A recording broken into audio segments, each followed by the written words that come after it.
All right. Hello and welcome to Odyssey of Eternity. I'm DM Kenneth, and this is Ravenloft of Sossal. Welcome everyone who is watching at home, and welcome to our players who are here to make the magic happen tonight. Last we left off, the party had been adventuring and found themselves in a wondrous place, the vacation home of the Winter Fae. Some party antics ensued, and the party has pledged themselves to helping the Fae. Some information was given that to help find certain individuals to start your journey. And the rest of you pondered and had interesting life experiences amongst the Fae while you were there. For those of you watching at home, please take a second and check out the Kenku Armory in the Linktree. It's our new merch store. We got lots of fun stuff in there, a lot of cool things, and all of the profits go right to building this channel up to bigger and better than what it was before. So, our party. What would you like to do? You guys woke up on the morning in your chateau that you've been given by the Winter Fae in this estate. A little townhouse, if you will. On waking up, Verne prays to the Raven Queen. Okay. It's gonna be a every morning and every night kind of thing for them. Okay. Looking for two people. I am looking for someone who can help me with my awakened plant to so that I know how to take care of it best. I mean, I may be a druid, but I don't know everything. And I would like to track down somebody who can help me polish up and otherwise make Ibaki look and feel a little bit better. Okay. And Ibaki is my... by the way, all of your items, if it was made of iron, has been left at the front gate, as it is illegal for any cold steel or iron to be in this place. What is Ibaki? Ibaki, if I remember correctly, was glass steel, just very damaged. So he's out by the front gate? No, it's more of a glass. It's not like an iron. Oh, okay. Then I'm looking for somebody to help me condition him and make him feel and look a lot better.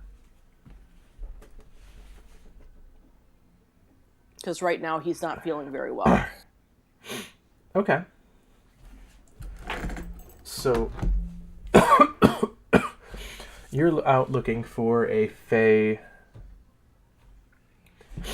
what do you call it? Armorer. Yeah, Fae armorer here amongst the Winter Courts.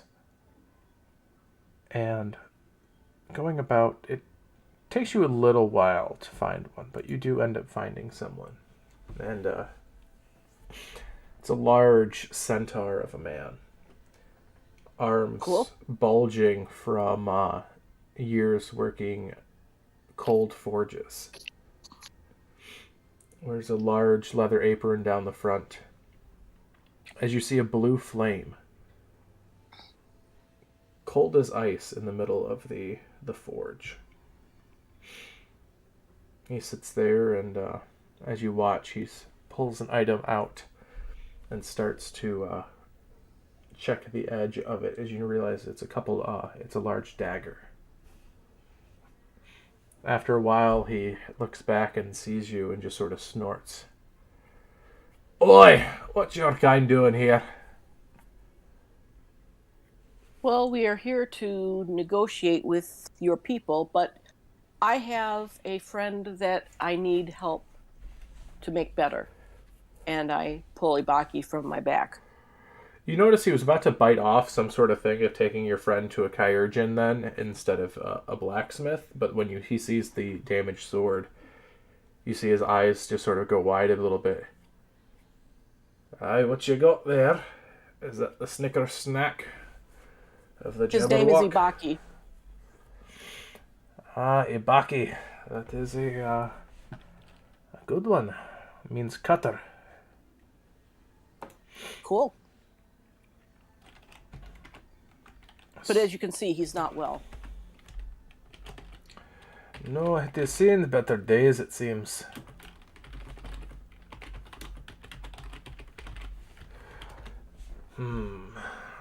Let me see it, as he gently takes Ibaki from your hands.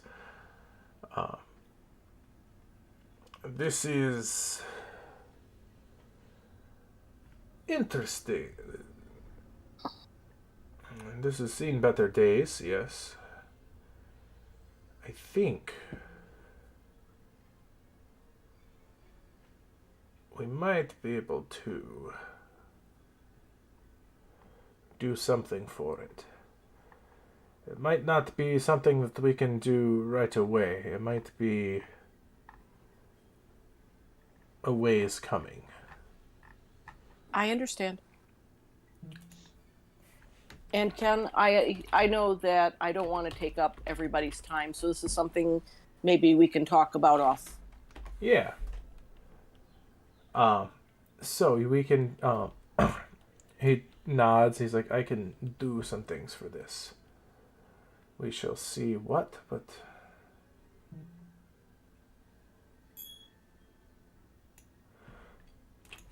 So he ends up taking it from you, and I must have it for at least a few days to get this sorted. And I nod and I say, Ibaki, you are in good hands. And I will be back to visit you every day. Okay.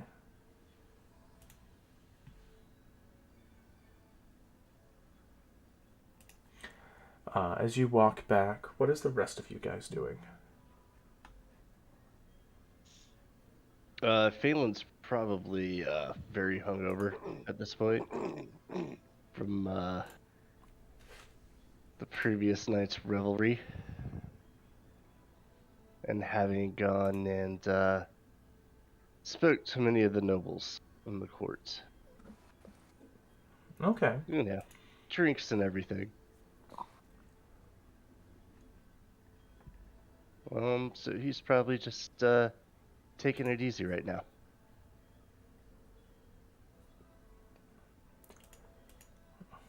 Okay. So the morning is easy enough. Food is brought to you guys so you can break the fast of the night before.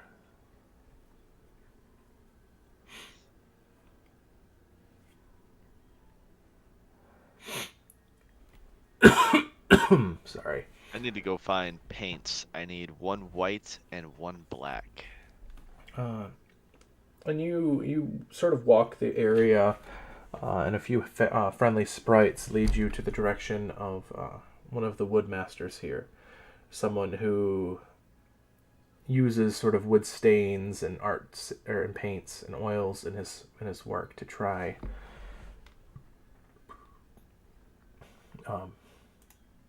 making things a lot better, making things artsy and beautiful. And eventually you come across this man, sort of almost feline in appearance, but not quite. Sort of the cheekbones and everything are stretched just a little too far out from what a human would be, but the eyes of that of a cat reside in his head. He wears that of an aristocrat's jacket, all while working in a absolutely horrendously messy carpentry station. There is sawdust everywhere. Pots and are knocked over. Oils, tannins, all that stuff are all over the place. As he just sort of looks at you and smiles, and it's an odd tableau from what he portrays to what the room is. Yes. One moment. I'll be with you shortly. Okay. I'll I'll just like take a glance through like what he has, and as I'm casually waiting. Does he have any like shafts for arrows? Like arrow shafts? Shafts for There are a arrows. bunch of some that he's been working on. Yeah, Okay. Uh, does he have 40? you could probably come up with that. Okay. Arrows? Do you need the full arrows or just the shafts? Well, if you already have some attached with the heads, with the arrowheads, I'll take those. I need 40. 2 bundles of 20. And then I need I'm specifically looking for kind of like a white staining, well, maybe like an oil or a paint, something good for wood, and then black as well. Yes, yes, yes. You are the ones helping. You are the ones that have been helping the queen. Yes, yes, yes. Absolutely. This is something I can do. No charge, no charge. It is my pleasure. Okay. Uh, Also, just offhand, do you happen to have a very, very tiny, tiny brush? Something to get into like a just a crevice, like Uh, when you're, when you're taking your design and you're carving through to just do the inline instead of going around it. I can certainly try. Yes. Okay. That's all I need. All right. Sounds good. And he gathers the materials for you and very quickly gives it to you. Okay. And I will thank him for his time and head back. Okay.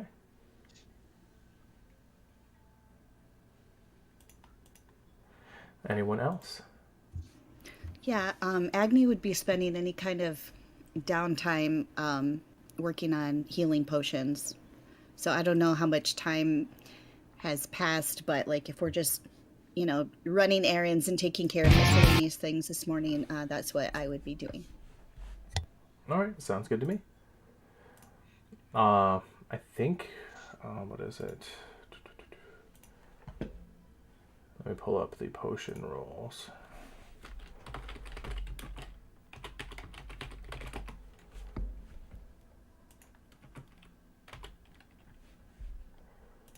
Potion brewing.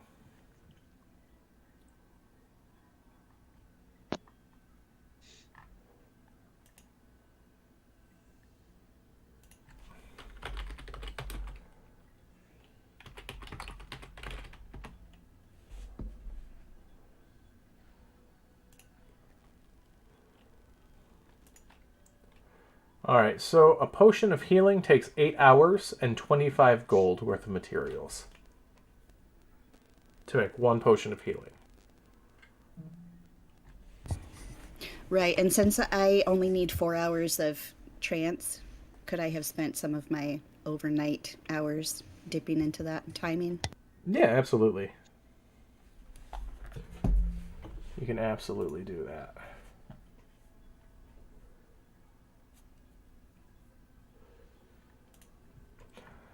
Anyone else?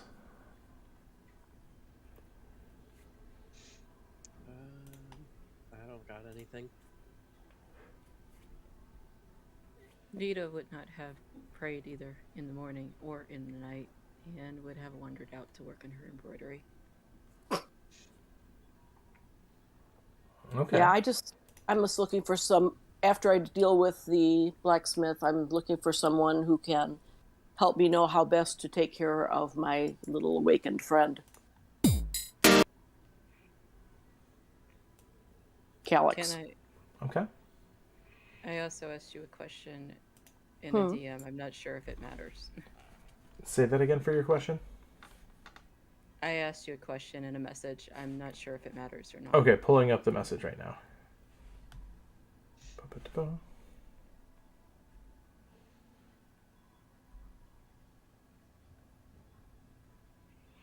That'd be an insight check.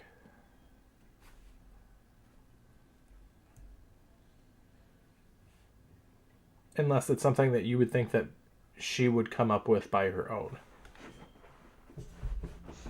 I'm gonna use a roll on this one. I think it's possible, but I think also that she was probably distracted. So Okay, sounds good to me.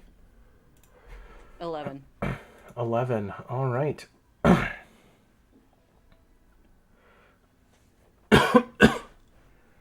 Yeah, you get something about it. You're starting to put two and two together. Alright, then Vita is starting to get that look of like something is nagging her, but she hasn't fully gotten what it is yet, and it's like an itch that can't be scratched. Okay.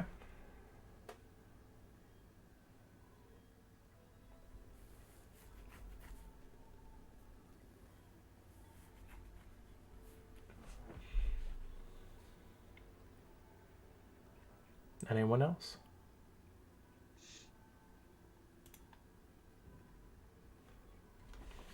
Talon's just warned. come back Go ahead. from being gone, like the evening or whatever, back to the room, and like pray and contemplate some of the things that were mentioned to him as far as a direction and choice and that future endeavor.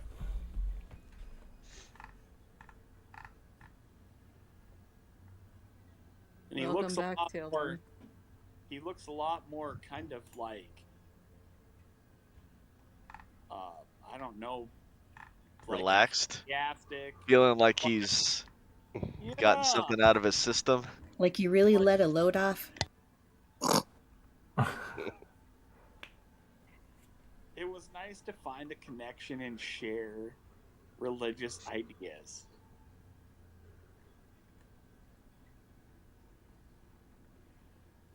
Okay. So after a little bit of going about in the Feywild, or the chateau, going about meeting with people, gathering materials, you do get a summons when you guys get back to your abode later that night. Someone comes up to you and there's like, it is Grimalkin once more, the large cat-like Fey. Well,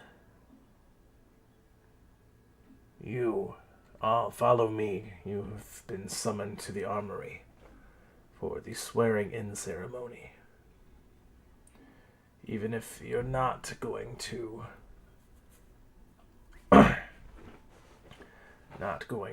swear on your name, that is okay. We still need witnesses. So, please, follow me. As he starts padding off. Not caring at all if you're following him or not, but just padding off in the direction of the larger. Agni turns and looks at Vita and silently just mouths the word kitty and is all excited, and then she turns and follows him. Verne will follow the cat. And I will follow them. Vita will follow. Okay. Oh, well, Well- this is too good to be true. I'm definitely going. Well, at least we know that the ranger won't get lost because he has somebody else to follow.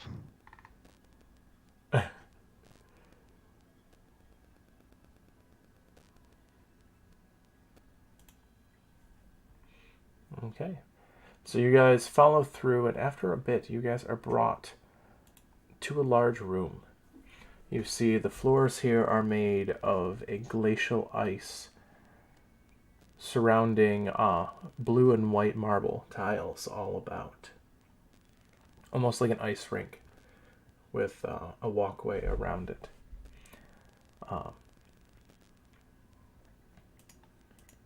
You follow and you see Mab sitting in the dead center of the room, looking at all of you, sort of nonchalantly on a throne of ice that she had risen from the floor. You see Klaus standing next to her, mask of swirled ice blocking his face, cane tapping on the floor. It is good that you have come back and are ready for the ceremony. Who of all of you are prepared to swear your name to us? Oh, I will. I don't mind. I'm ready to be your friend. I've made bracelets.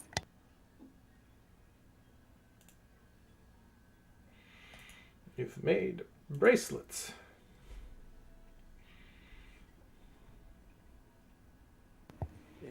It's kind of what she does. It's a custom from where I come from. Yes. Friends?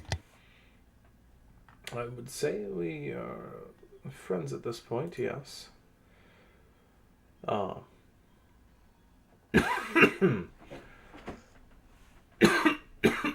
Sorry about that. So you, anyone else? I will swear. You'll swear as well, okay. His eyes pan. Telwyn steps forward and takes a knee and bows and said, "I will, milady," and nods. Klaus nods his head once more. Do you have any more of those crab cakes anywhere? I think Phelan and I are a little hungry, and I'll step up next to Phelan. Yep. And Phelan, well, of course. Telwyn, sorry. Oh, Telwyn. Phelan will stand up, of course, as well. Okay. Vita will hang back just a moment and hesitate. I believe there was an alternate path that was offered, but if the name can be found, then I will say it. The name can be found if you look deep upon yourself, but you might not be able to give your name due to your past choices, shall we say. But that's okay.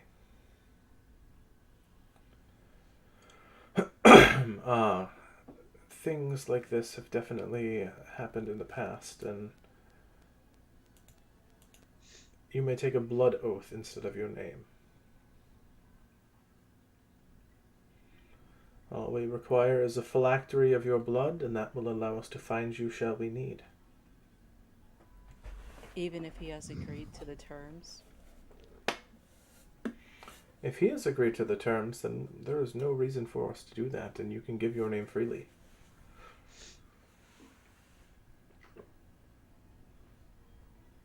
Then I will try. All right. So, I believe that's everyone but Verne, correct, that stands forward? Yeah, Verne will again say, "I must apologize, but I am unable to give my true name. I will take the blood oath instead."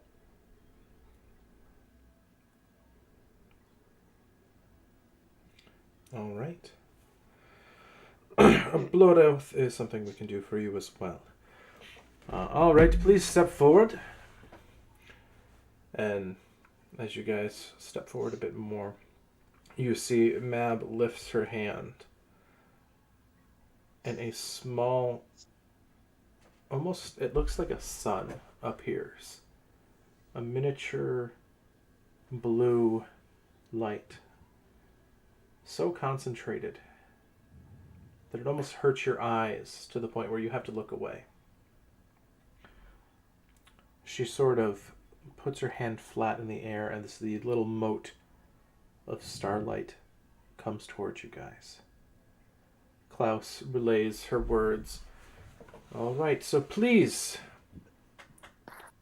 put your hand into one at a time into the moat. Give us your true name, and then you may declare, under the stipulations we set forth, the aid in which you request of us. This will bind us as well, as long as the request matches our stipulations. We will do what we can to assist. A trade is a fair trade after all. We would not be doing this for nothing for you. So who is going to go first? I will. I'm glad you said that because I was about to say I'm going to give a nice slap on the back of Telwyn to urge him forward. And All right. Or the rest of us step back and leave him standing in the front. I'll step forward and stick my hand in the moat, and I'll say, I Telwyn Thornhollow, and that whole, like, because that's actually my given name. I don't know what the family line is. They would know more about that than I would. So, I will swear by this oath to work and accomplish this task that is so set forth. Okay. You absolutely do that, and as you put your hand into the moat of starlight, you feel a cold embrace wash over you. You feel almost like a chill running down your spine, all the way from the tips of your toes all the way to your tips of your nose. As you feel it settle through, you feel the covenant place.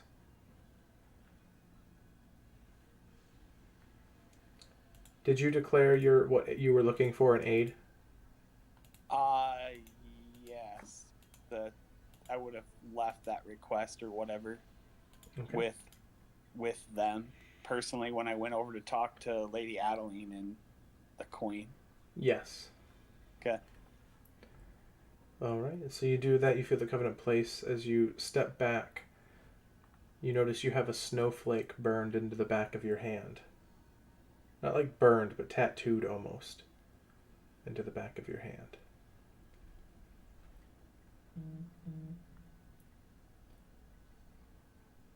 Next person.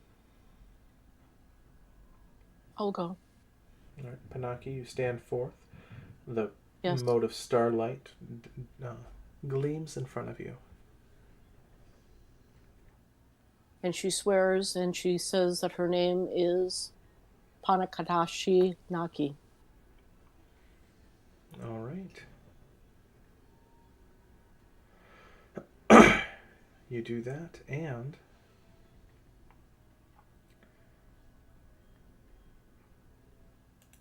do my associates need to swear?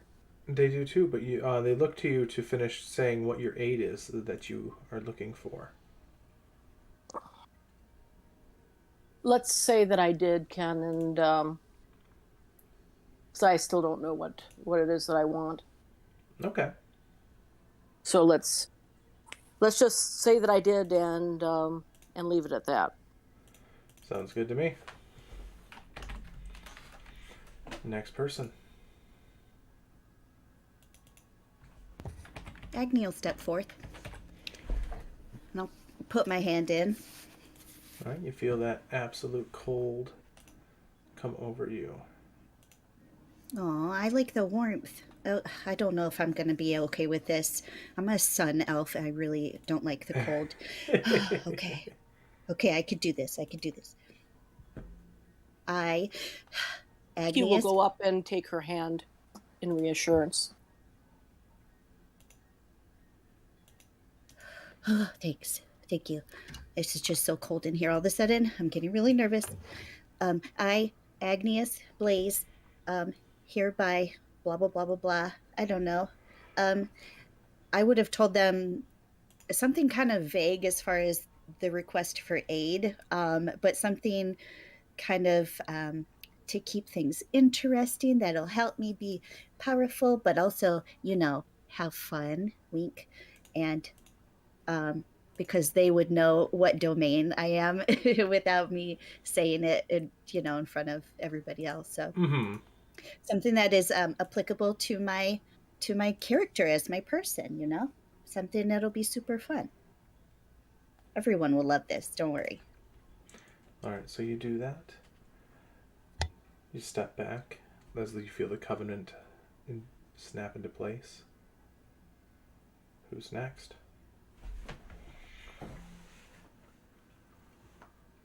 Phelan will step forward.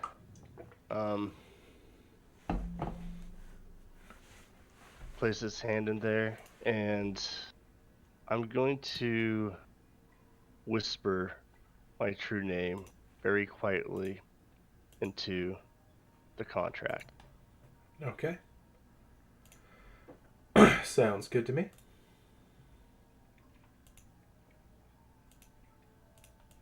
So you do that, and you feel the contract slide into place as you start to feel the cold writhing up your bones. You say what aid that you would like. I believe we discussed a ring. Mm-hmm. Something fun. Absolutely. As you say your piece, it finalizes the contract. Anyone else? I Next. think I'm the last one. I believe so. No, you're not. Oh, I forgot. Oh. Well, You always charge first. Go ahead. oh no. Go ahead, Vita. The only time you've ever hung back. And with that, she'll squeeze Verne's uninjured hand and walk up.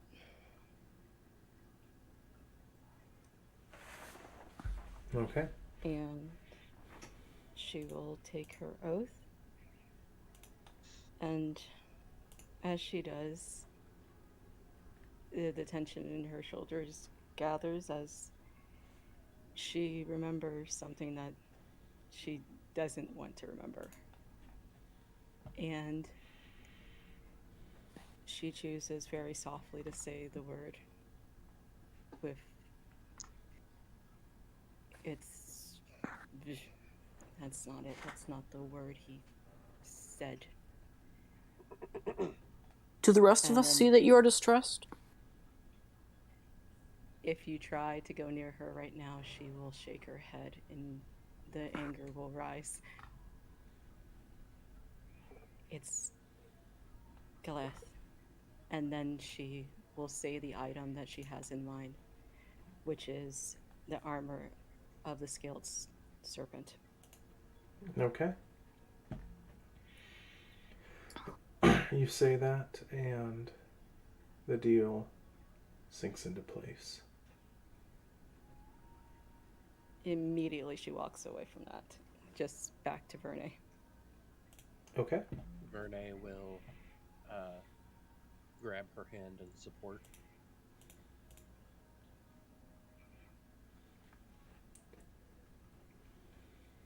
I'll stand up, give a shot back at Verne.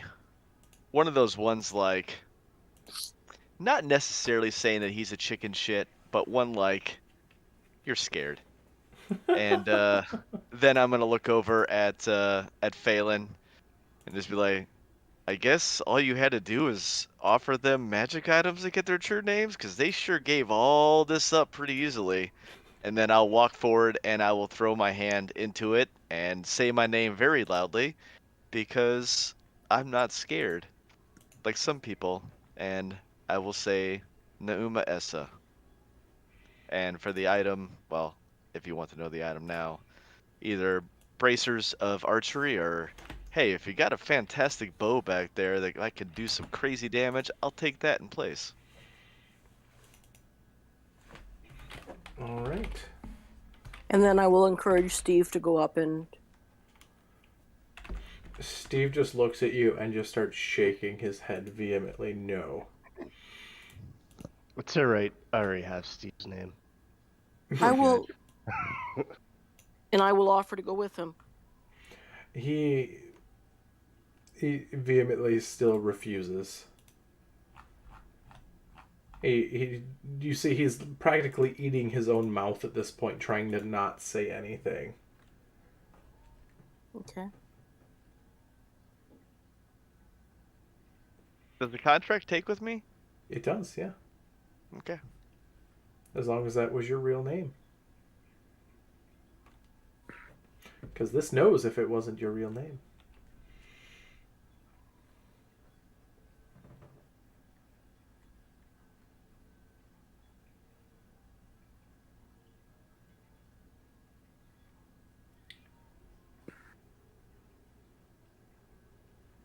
Vita will look to Verne as there is one thing we haven't done yet.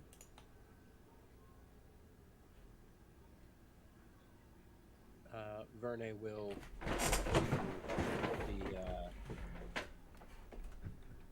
look to the Fae and say, "And how would you like me to take my blood oath?" We shall do that here now. Let us... Careful.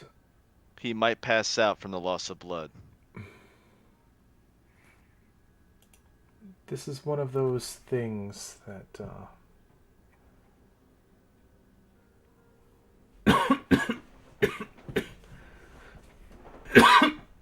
it might not be Oh dear. the most prettiest, but it will work. As Klaus comes up with a very delicate knife and just gently slices it across your open palm. Eek. You see your skin blacken where the blade comes across as the coldness of it immediately starts to burn and freeze. The blood starts to almost crystallize as he turns your hand over, forming a crystalline vial of blood formed in ice, forming it as it freezes. Klaus looks at you and puts his hand over yours and just nods his head. It is done. We know where to find you, and we will procure the aid in which you request. Player to DM, what is the aid they can offer with that instead of a true name? With the true name, it's not as powerful of an item, but you can do an uncommon of non-combat utility. Okay, I will look into that and let you know. Okay.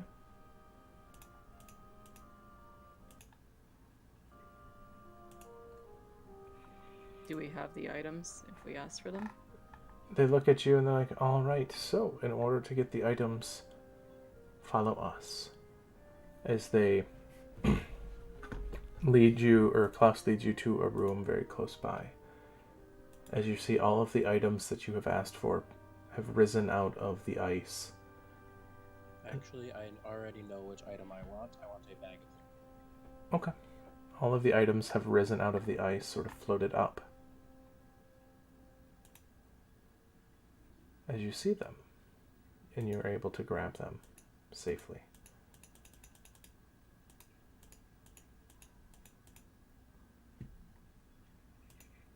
Remind bracers of archery, or did I get a super awesome bow of... Bracers of archery. That's what I figured. So.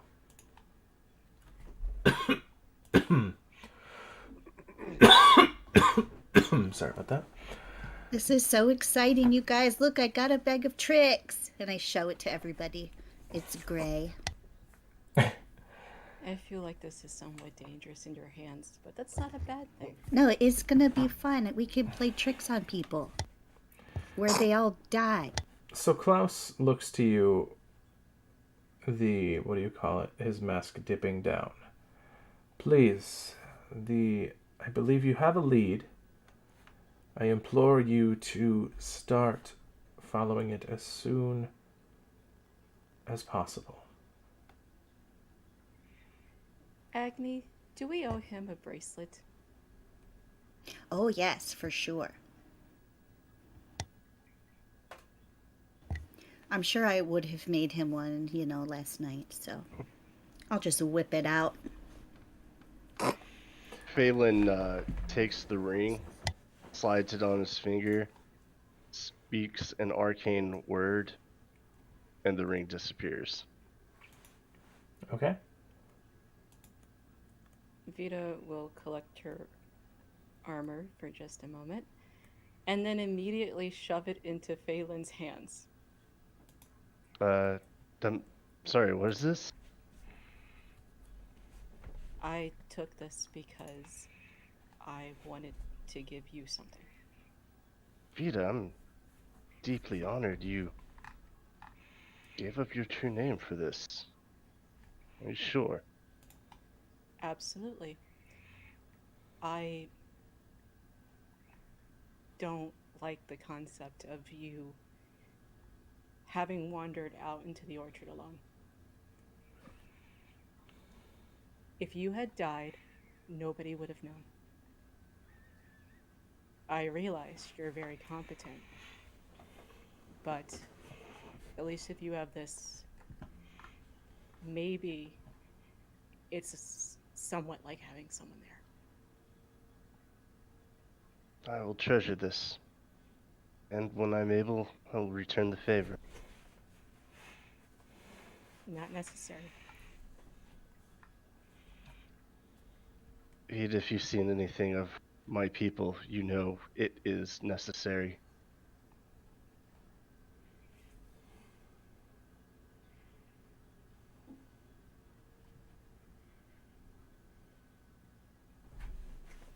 I'm not sure whether that's sad or something kind.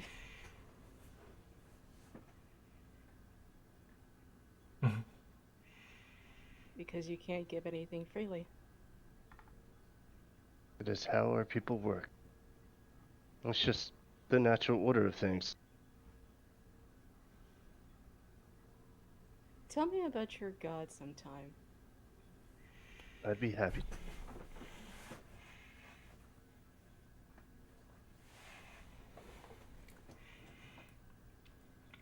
Did Klaus get a bracelet? What's that? Did Klaus get a bracelet? Klaus, you do give him a bracelet, yes, as you notice there is one on his list. Or on his wrist. Oh, good. After the one he gave Agni. Fair is fair. Actually, I think I lost that one. Can I check my wrist and just make sure? Like, because that was a little bit creeping me out.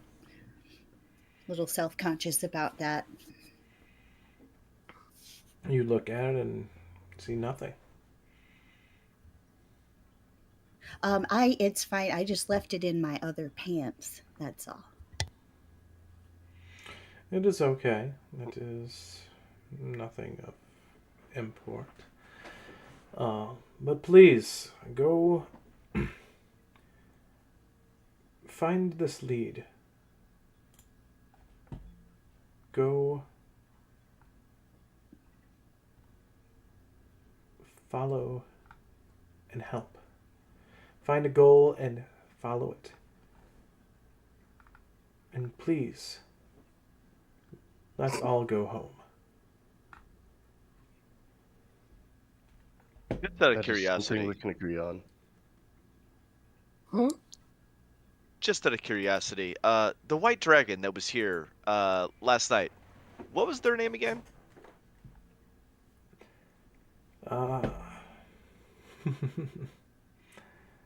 That we are not allowed to give. Unfortunately, that is privileged personal information, and we are not at liberty to discuss the guests that were here unless they choose to discuss it themselves. I mean, he did pee on a tree inside of here. I mean, there's got to be a punishment, right? That is not something that we can say. We gave our word to him, and we cannot. All right. I guess that's understandable. If you could just go ahead and just tell us where he's at, we could, you know, prevent him from peeing ever again. Verne just rolls their eyes. He is a useless ally, or a useful ally, and not one that we care to lose, even though he is quite crass.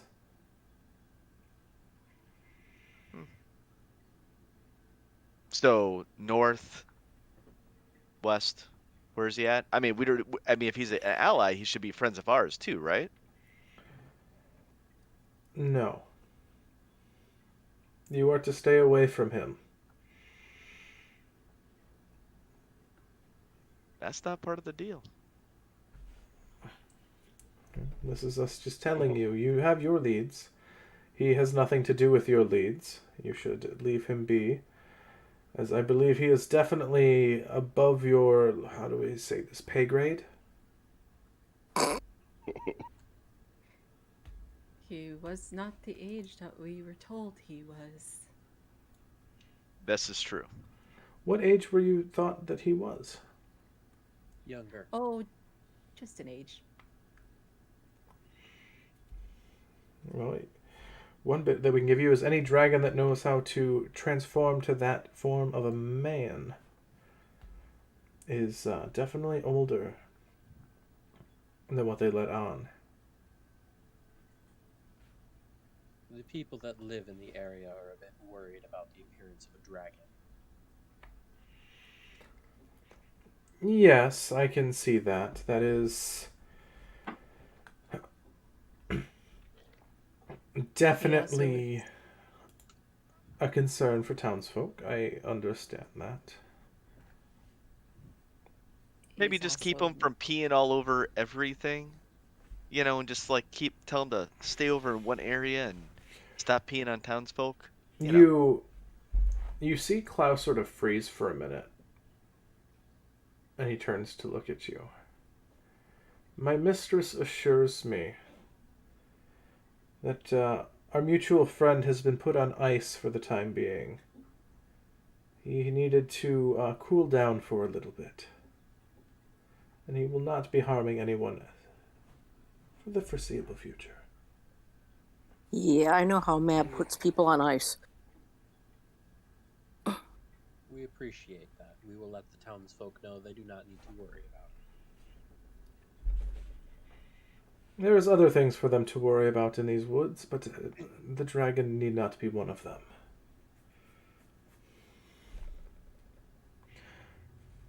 Alright, with this I leave you.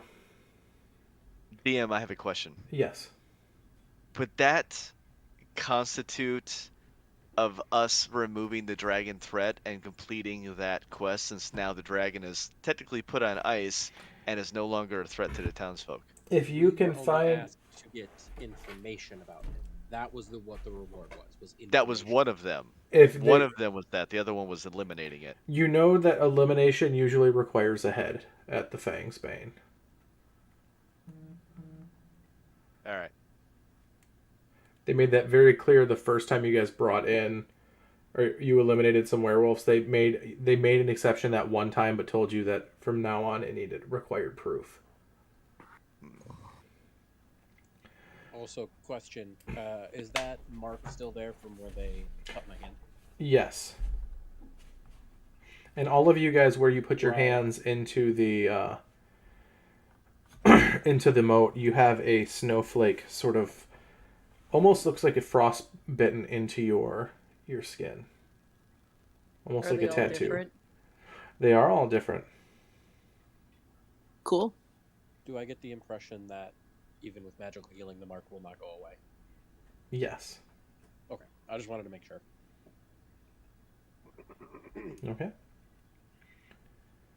While you guys were talking and doing stuff, realizing that Telwyn is putting on this really shiny, fancy-looking armor, like way different than the stuff he's used to wearing. And he like puts on one of the gauntlets and like moves his hands around, and he's like, shiny. And he like looks at it, and it's like fur lined for the winter, but it's like immaculate. And he just smiles because he feels like he's glowing. Aw, you are glowing, Telwyn. That looks so good on you. And all of the items that you guys gain, yet again, none of them are made with iron.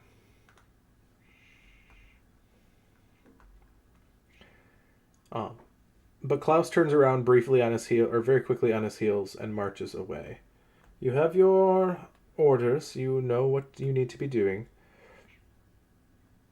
We leave your decisions up to you.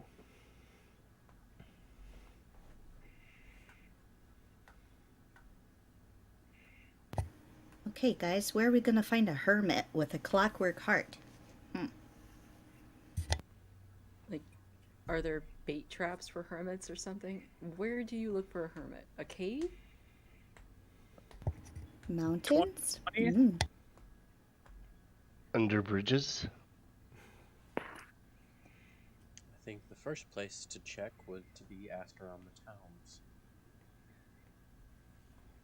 They may know of a hermit that lives out a ways.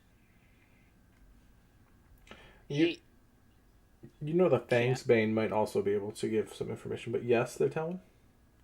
Because I'm from here, is it possible I could have heard a tale about... Give me a history somebody... check.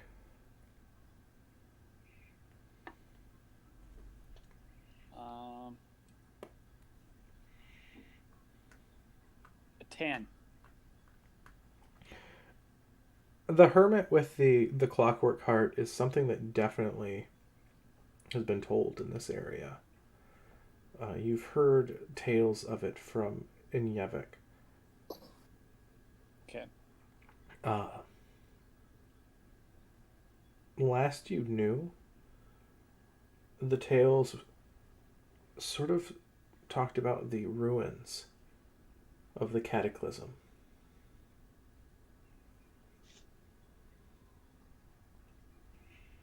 Okay. I'll kind of mention this to everybody standing there at the moment, being like, well, the tale told about, you know, the hermit being in the area where the event took place. The ruins and where the cataclysm, and Aronvius was the hero, and going to give like the sarcastic tone of like the hero.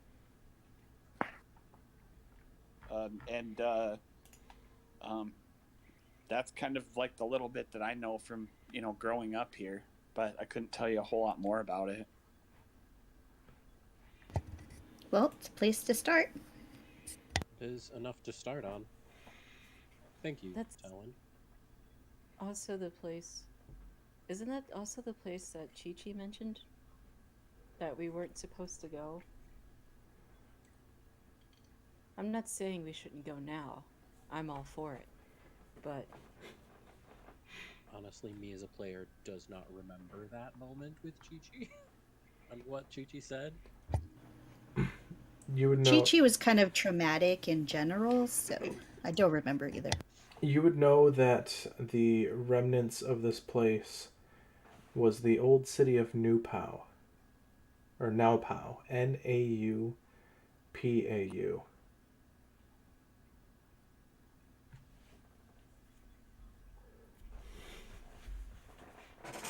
well, we at least have a place. And it's not too terribly far from where you're currently at, as it was a coastal trade city.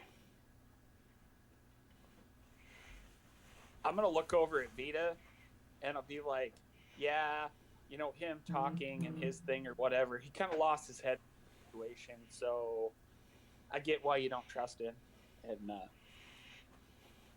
go back to buckling up my fun, shiny toy.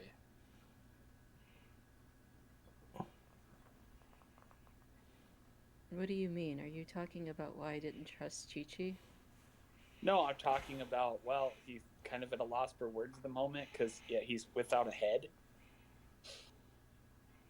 Yeah, because you guys beheaded Chi-Chi. Yeah. I thought we beheaded the the werewolf son, and Vita smashed Chi-Chi's torso in. You did, but you also beheaded him. You've also beheaded a lot of people. We've beheaded a true. lot of things. That was sort of a It's precaution getting after. hard to remember.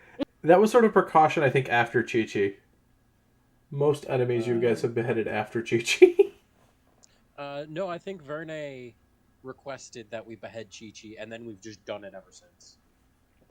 Because Verne was under the impression that Chi-Chi was a vampire, and vampires beheading just makes sense to me. Mm-hmm. And then I believe we also burnt the body of Chi-Chi. You did, yes. Yes. To be fair, I mean, we get a better reward when we bring in the head, so it's not that complete utter massacre. Yeah. Alright. Also, did Find they the ask horse? us the name of our party? Did you guys finally figure out a name? I think we've sort of decided on it in the chat. Not everybody decided. I threw one out that some people seem to have liked, but I think that one is really cool. I like that one. Well, it's I agreed already. I'm How does perfectly happy with whatever everybody else likes. Phelan Numa, did you read what it was? The harvest. Yeah. Yeah, I'm okay with that one. Okay. I came up with the name Divinity's Harvest, Ken, because Sounds you guys good. were all harvested Yeah, from other places. that's really cool. And- I like that. Well, it was Vita's idea because the apple thing led me to it, actually. I will be right back. Okay. So, you now are known as Divinity's Harvest, as when you come back to your lodgings here, you notice above the doorway you see Divinity's Harvest's Hall, etched in silver lettering above your doorway. Cool.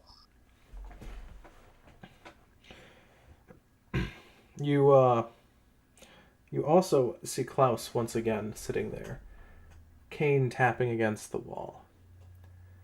Ah, now that you have named this place, you have the ability to call upon it. Once every...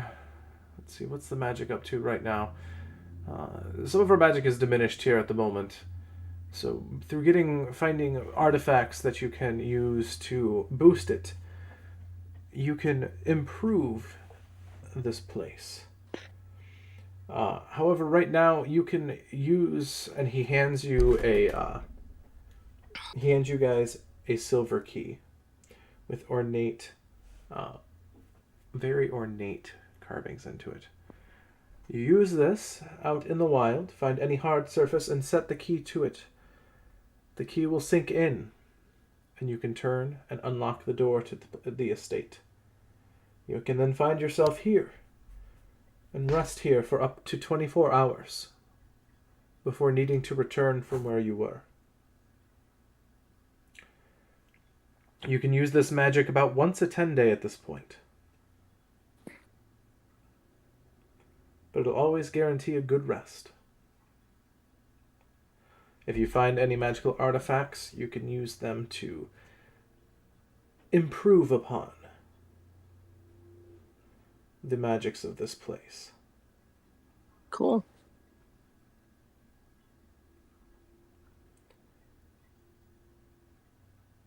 So,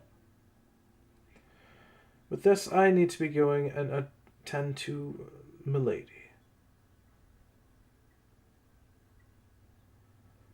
As he turns around and starts to walk away. Once more. Do you know anything about banshees before you take off? Yes, plug your ears. Thank you.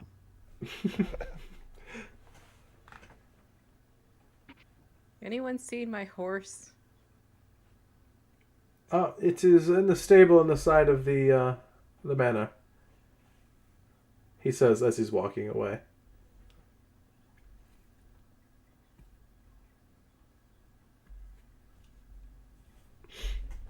So, you guys are able to gather all of your gear back up, all of the iron back as you leave. Perfectly intact and perfectly safe. Where are you heading from here? What is your goal? What about Ibaki? Abaki, the centaur looks at you and he says, I can definitely repair it, but it will take other artifacts to be consumed to allow this to come back to its full. These things require feeding, as it were. We can either consume other artifacts, or with enough souls, you might be able to restore it as well. Okay. By souls, you mean something that it kills? Yes. And that is the more, shall we say, difficult way of recharging it, but the easiest at the same time.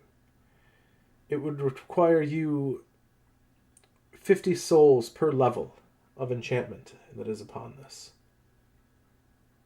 So in order to essentially mechanically to get it back up a +1, you'd have to kill 50 people with it. Got it. People, Or monsters. anything with a soul.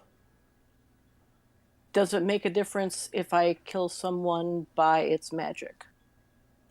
Specifically, its Vorpal magic. If it kills something like that, that is the primary means of it. But any kill with it will suffice.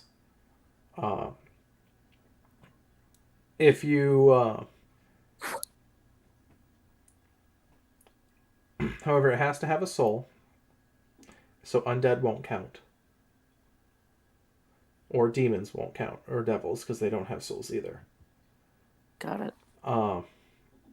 However, he also looks at you, he's like, you can also, if you have lesser magic items, you can feed it to reach the rarity in which this weapon is.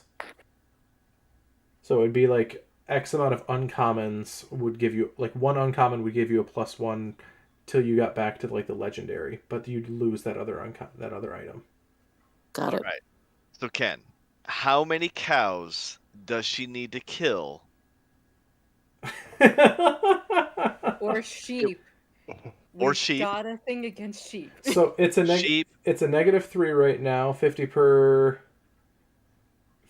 level. So that's 6 times 50, 300. If my math is correct. 300 cows? Cows, Or sheep, sheep. squirrels. Okay. But this, you're also talking about the druid in the party. Oh, yeah, that's true, huh? There is that. There is that. Mm-hmm. So all of your stuff is given back to you. You guys are you head out into the wilderness. And are you heading to Naupau? Or are you doing After we something take else? an hour. Because I have to have an hour to attune my bracers, so we're going to have to hang out for an hour. You guys were able to get everything attuned, by the way. Oh, okay. That's when you went back to your lodgings and stuff like that. That's I was giving you that time to attune to your stuff. Gotcha. Okay. If I can, I'll message you something I wanted to just do. It's just writing. Okay.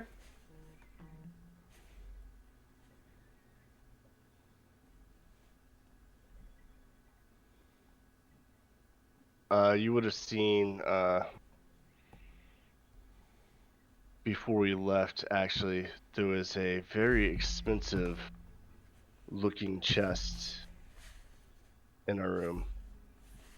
Well, if anyone has anything they would like to keep protected, this is my secret chest, and can keep things on the ethereal plane if we need be.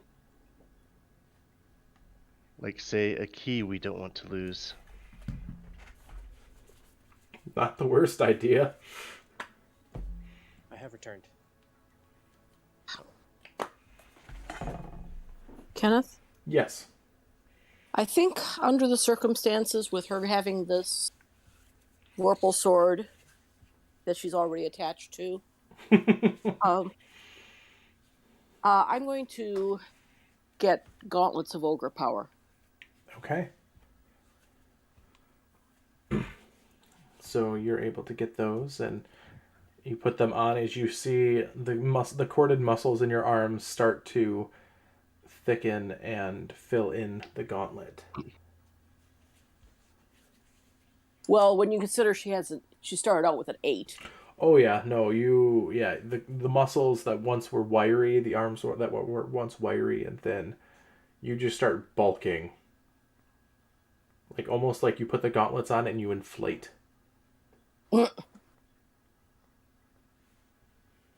Okay. How many times can you summon your chest? Right now, once per day. Oh. Well, alright, never mind then.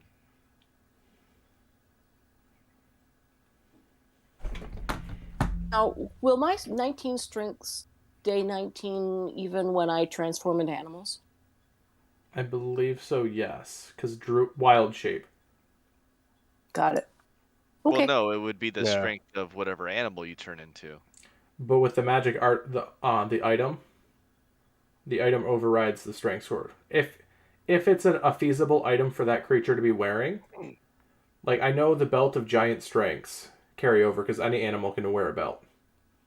Because it's just something that goes around them. Because it specifically states you choose if your gear stays on you or melds into you as you go. And you do retain racial benefits that make sense as you wild shape. Polymorph, no. Wild shape, yes. There's more leeway with the wild shape.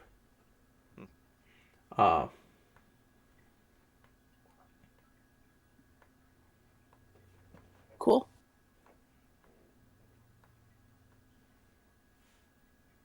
So Also, where? the problem with polymorph is you take on the mental stats of the creature you're turning into. Yes. So you're not really smart enough to continue to be attuned to something with a lot of animals like that.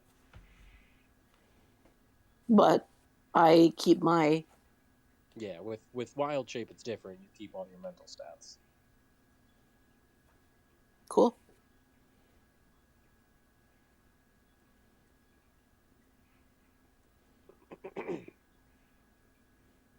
So, onward.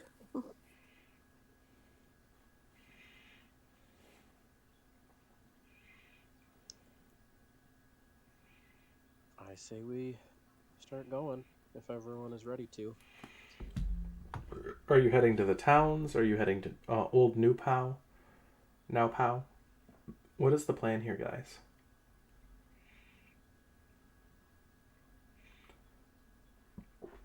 Are you heading to the heart of the cataclysm? To try finding this clockwork hermit? If we need to do that, then let's go. Yeah, maybe a good idea to start with the hermit. Yep. Yeah. You're We have also hermit bait. you're also in the relative general vicinity. On the map, they would be probably about 70 miles south. That's not the worst. No, it is not. And those of you who don't have mounts, you are given mounts at the gate by by the Fae, and these are, they tell you essentially rentals. They are very fine Fae bred horses. Oh, sweet. Do they already have names? If you would like to name them, you may name them. I'm gonna name mine Pony. Vita will groom the heck out of Adderite to make sure that she's not shown up by these horses. So looking at Adderite and looking at these horses, you almost see like a resemblance of similar stock, which Huh. might explain Adderite's longevity. As you know, Adderite is a very old war horse. You're full of mysteries. It snuffs and gives you a lick.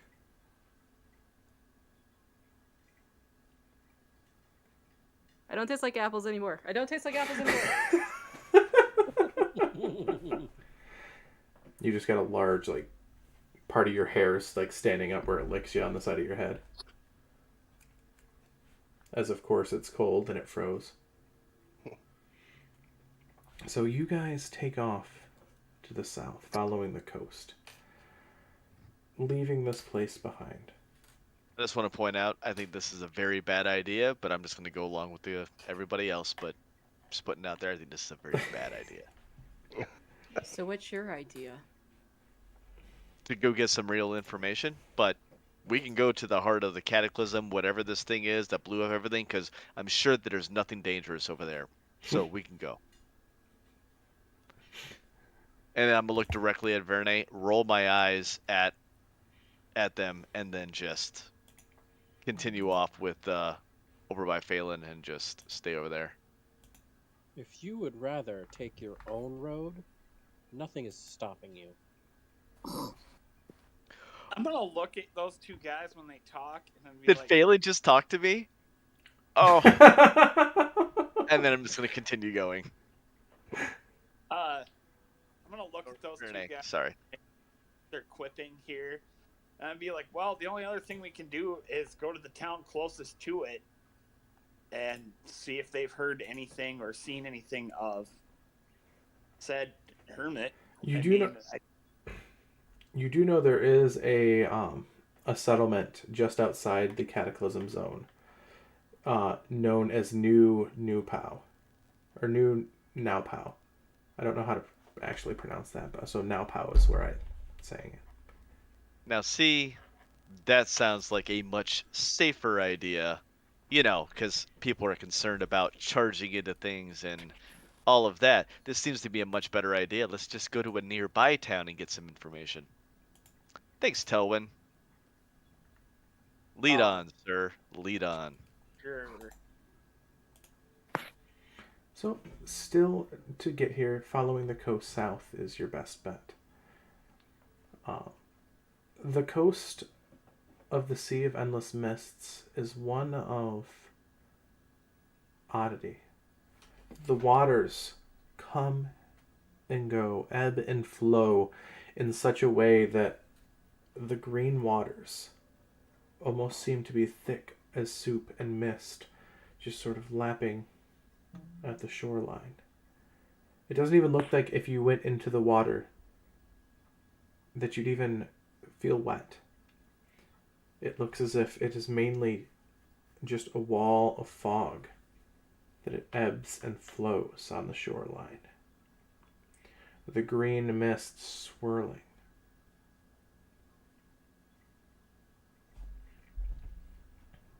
You guys walk for quite some time as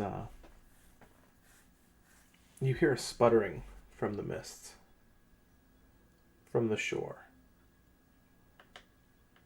As you hear a wheezing, sounds like an older person trying to gasp for breath.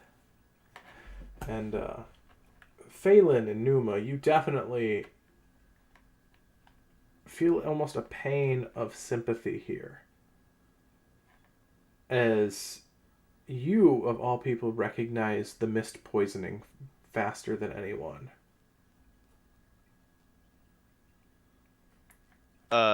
We may want to help this person out. I'm just saying, we've been through this. This is not fun. You see a woman sort of pulling herself onto the shore.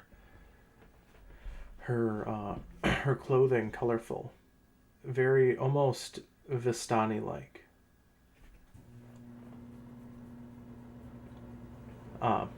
She seems weaker than anything. Very slowly, inch by inch, crawling up onto the shore, coughing and hacking, breathing heavily.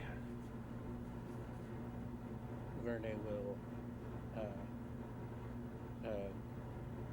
like sprint over and help her out of the mist.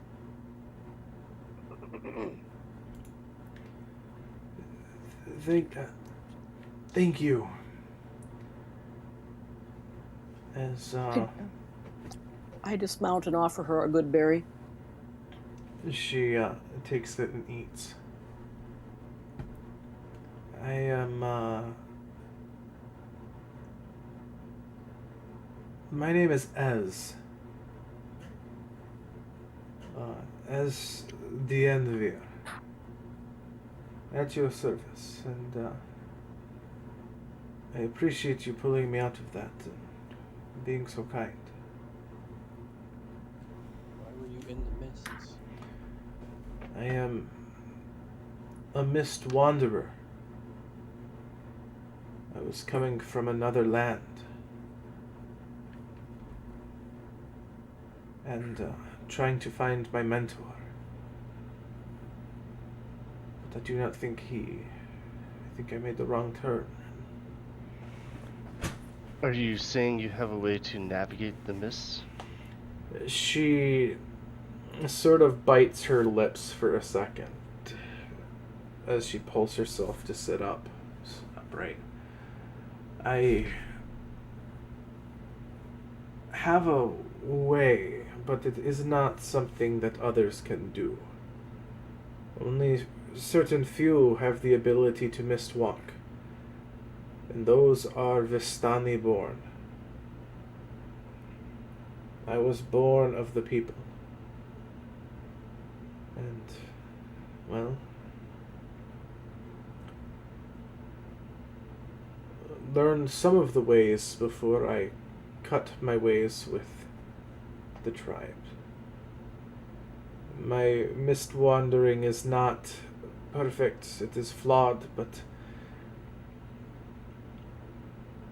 it is sufficient sometimes. Times like now, it is harder, though. Well, just so you know, you didn't miswalk into like another realm. You actually just miswalked into a prison for like a really evil person. So good luck getting out. That's what all of these are. However, these mists affected me more so than the rest. The leader of this place, the prisoner that you state, he has never been slain, has he? What? Wait, I'm sorry. What do you mean by all of these? There's more than this one? There are powers that be that like to jail evildoers across the multiverse. There is one. It is Ravenloft, and it is a place called Barovia. They are constantly locked. The man Strahd is slain year after year by heroes. The people are freed, only for the land to sink back into shadows once again. A hellish loop for a land without souls. So you're saying if we find the person who's imprisoned here and slay him, it's our only way out? It is a temporary reprieve, but yes, those who are not from the place usually can leave. Those who are from here usually need assistance. You were about to say something, and I apologize because I cut you off. You were asking if this person's never been slain before. Is there a difference between the two? Yes, I cannot leave a place if the leader has not fallen. As every time one of the prisoners fall, the veil thins between these realms. Not enough for them to leave, but for more heroes to be brought in, to constantly plague and harass these dastardly duos. And as she's talking, you see she actually lifts up the hem of her skirts up to her knee. As you notice, you see a very fine prosthetic just up above where her knee would be. She starts tinkering with it. She pulls out a couple small tools and starts messing with the gears of this very intricate prosthetic. And after a little bit of hissing and whirring, she flexes it as you see it moves almost flawlessly, like that of a normal human leg. During all of that, I'm gonna cover Telwyn's eyes because she lifted up her skirt, and I don't need him. This is the first time since he's already seen one other woman, as far as I know, and so I'm gonna cover his eyes and just. How tall are you, Numa? I don't know, man. I'm an elf. 1 second. I think 6 foot. Oh, so you and I are about the same height. You go to cover my eyes, and I'm just more I see this machination of sorts, and it's kind of interesting, and then I see Numa cover my eyes and be like, that's a leg. I'm aware that's a leg.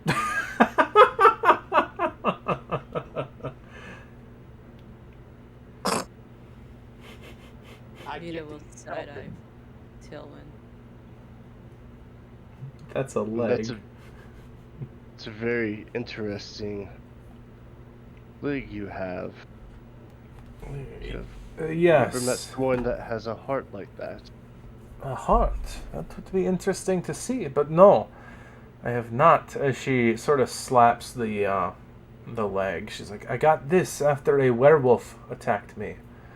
Ripped off my damn leg. I crawled through, well, it was not a pleasant journey. But as I laid there in a bloody fog, the werewolf's disease coursing through me, my mentor, Rudolf van Richten, pulled me out of there, saved me. Wow. Can I insight check? Yeah. Specifically about her saying she doesn't know anyone with a heart like that? Yeah. I also just wanted to add on Stein at the end of von Richten. I just wanted to just add that, but yeah. It's 24. 24. All right. You can definitely tell she's very new here. And she has not heard of anyone with a mechanical heart. I didn't know if it might have been her mentor. No, you don't get that feeling. Okay. And as she mentioned her mentor, you seen that you did get the flash of insight that there was something painful there about her mentor.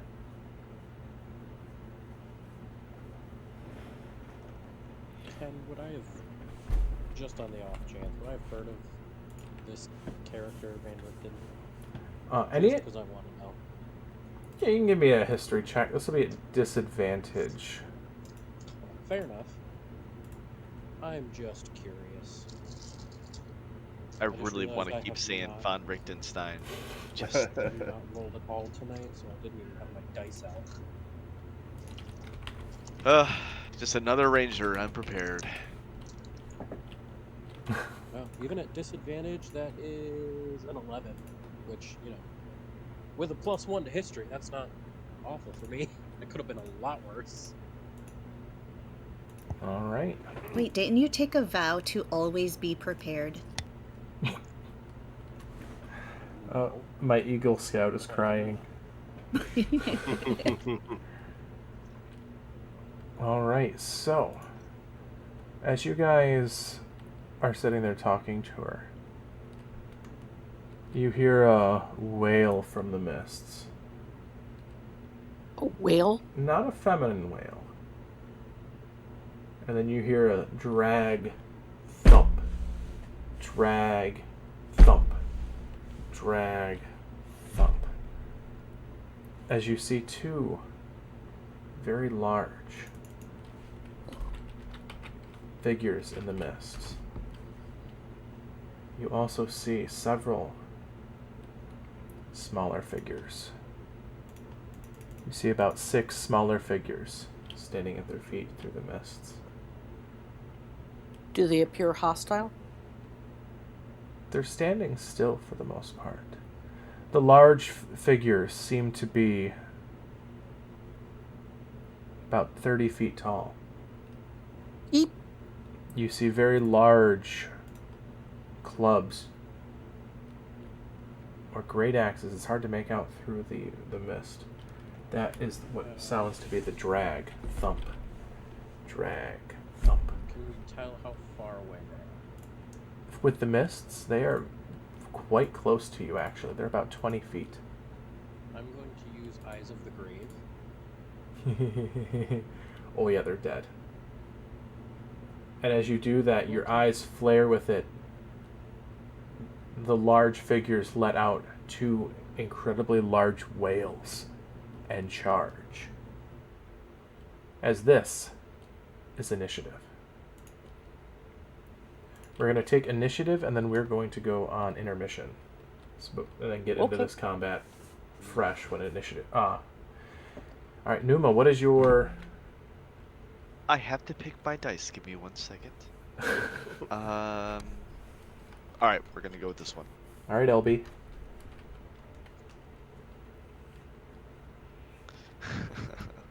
First off, fuck you for saying that, because I swear to God, you just jinxed me. That was a natural 1 for a 6. Alright, Agni. 14. 14. Verne. 27. Alright, Vita. 20. 20. Telwyn. 14. 14. Alright. Panaki. 15. And Phelan. 13. Alright, and they did decent and also horrible at the same time. So this is where everyone at home, we are going to take our our 10-minute intermission. Please come back in about 10 minutes.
44 points with the second one. 44 points on the second. Sorry, everyone in the chat. I forgot to fully unmute or I double-clicked. So we are back now with volume-wise for everyone.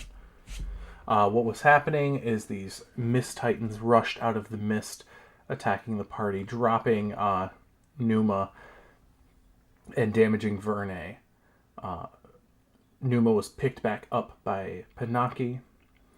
Agni cast Sacred Flame and dropped a Shield of Faith onto Telwyn as Telwyn rushed in, dealing a colossal amount of damage to the second Mist Titan that dropped Numa.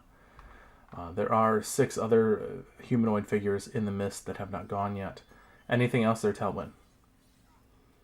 No. All right, Phelan, your turn. The other humanoids that are out in the mist, they're not as big as the 2 Titans? No, they're about your guys' size. Okay. I am going to go up to the one that downed Numa, and I am going to try and hit it with a Shocking Grasp. Okay. So you rush up to the one on Numa. It is wearing metal armor? No, not this thing. This thing doesn't seem to be wearing any sort of armor. Okay, natural 20. All right, sounds good.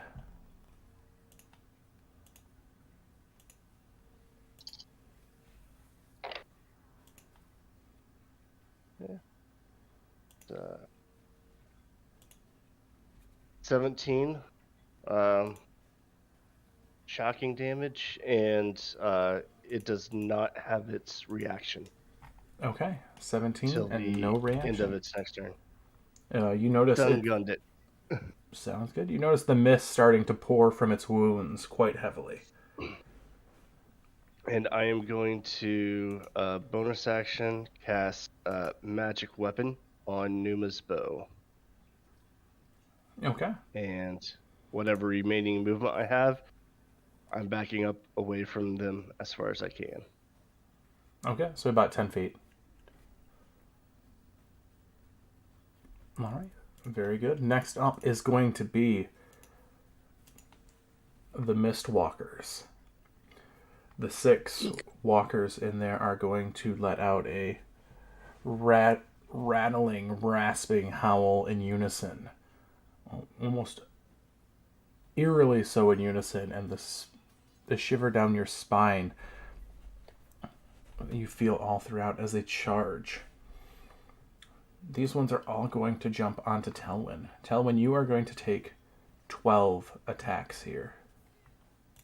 Or not 12, 6. Sorry, I was looking at the other stat block. My class is 21. Alright, so they have to roll pretty high to even touch you. Not a single one will hit as you just get dogpiled on by all of these things. They surround you and start clawing and biting. Mist radiating from all their pores. Verne, back to you.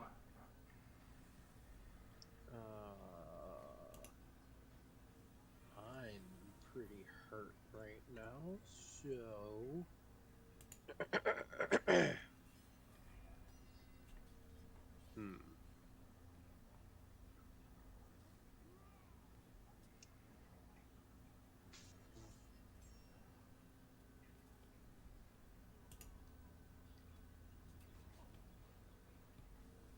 I'm going to, as a bonus action, cast Zephyr Strike. Okay. Giving up my Hunter's Mark concentration for it. I specifically want that because now I don't provoke attacks of opportunity. Mm-hmm. For my action, I am going to use Radiant Soul and bamf out my wings. Okay. And then I'm going to fly 30 feet straight up in the air. Sounds good.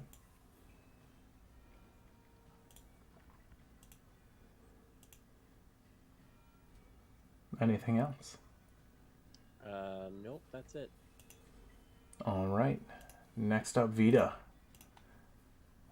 You see these two large mist titans in the middle.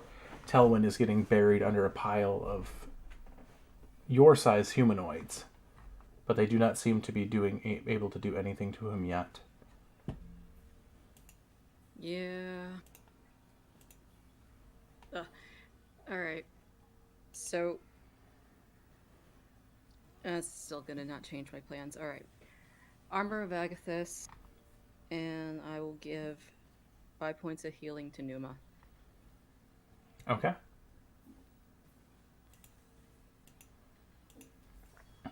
Anything else, Vita?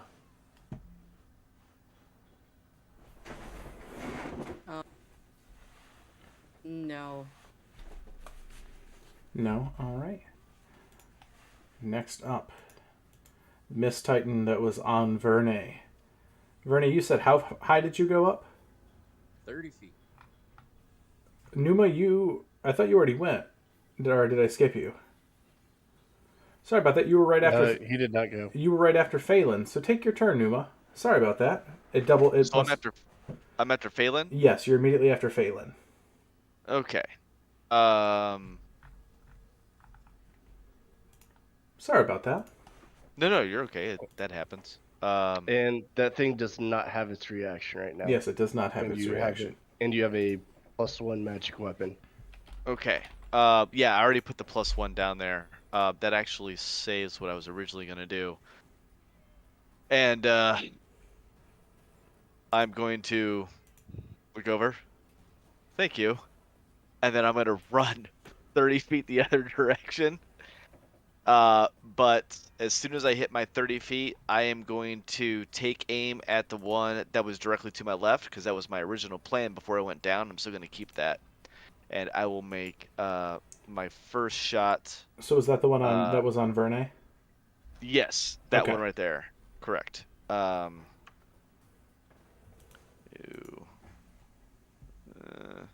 17 to hit.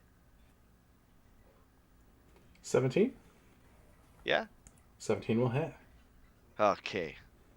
So it's gonna be I'm gonna be doing two things here. So it's gonna be 8, 6. It'll be 14 points of magical piercing, because my arrows are now magic, or now they're doubly magic. But then I am also going to use an arcane shot on this one, and I will use banishing arrow.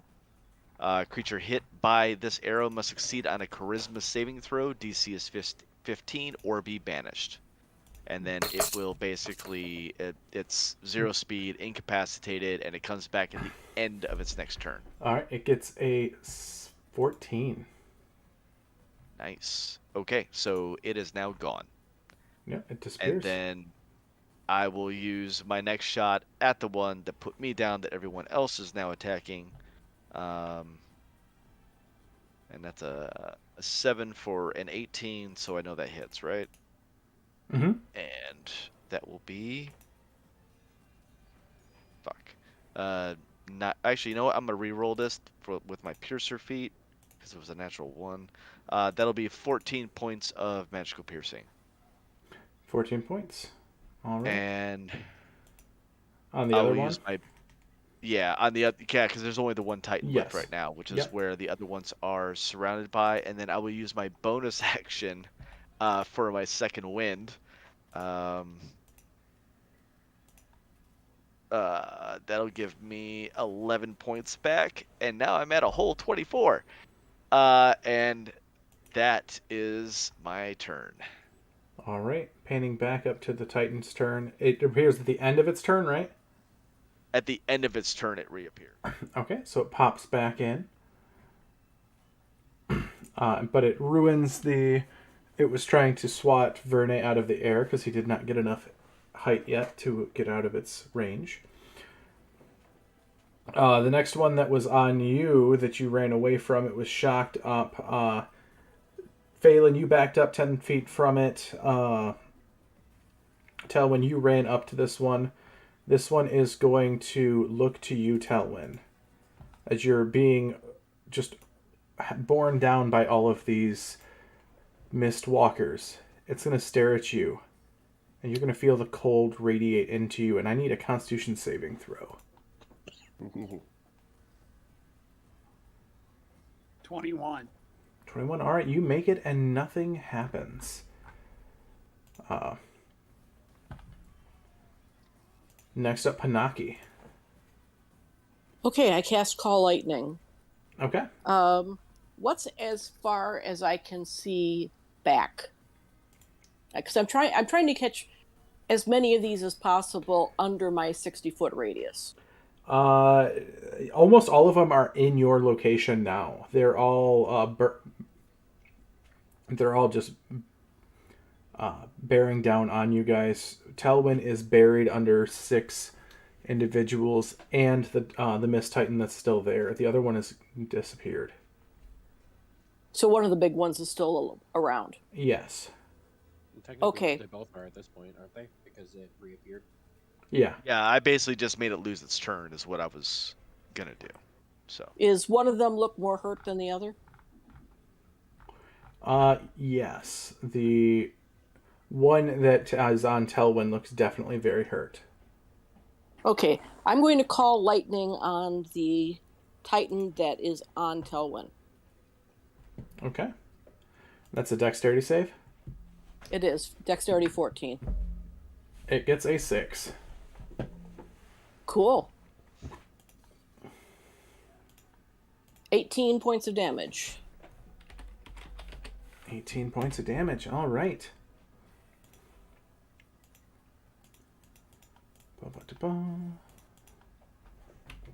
Anything else there, Panaki?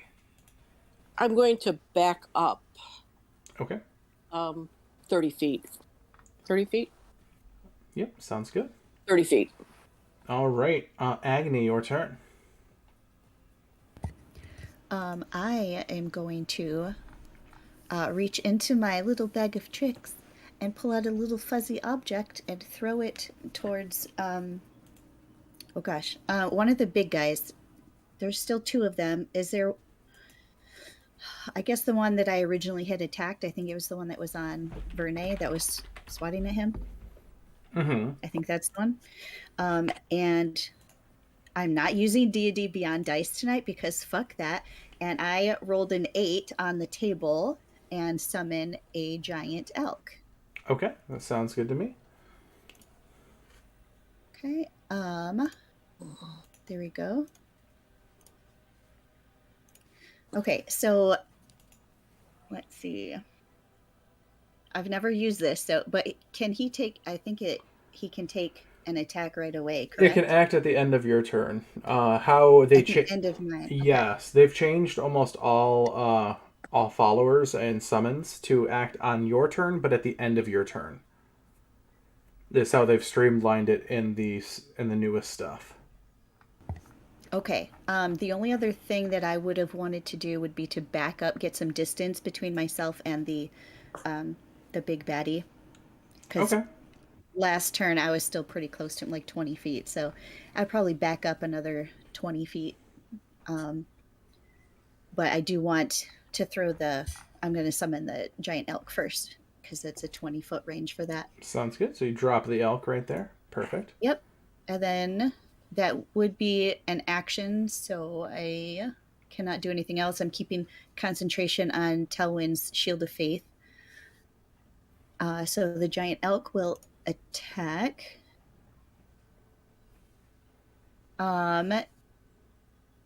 He's going to use... Oh gosh, I can't use charge. He can just use a regular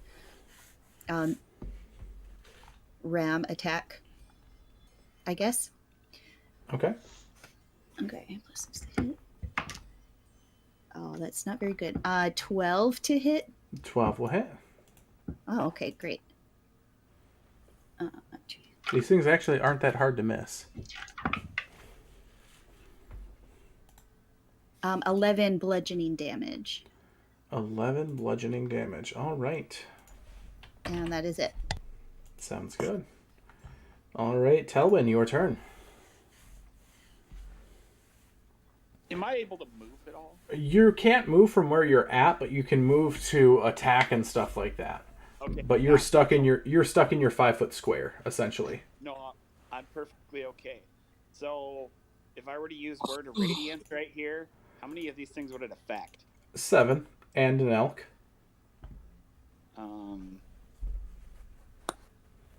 But I think it's Word of Radiance is those you designate. So Yeah, I'm just gonna designate everything but the elk, and they need to make a Constitution save 14. they get And a it's rate. -1.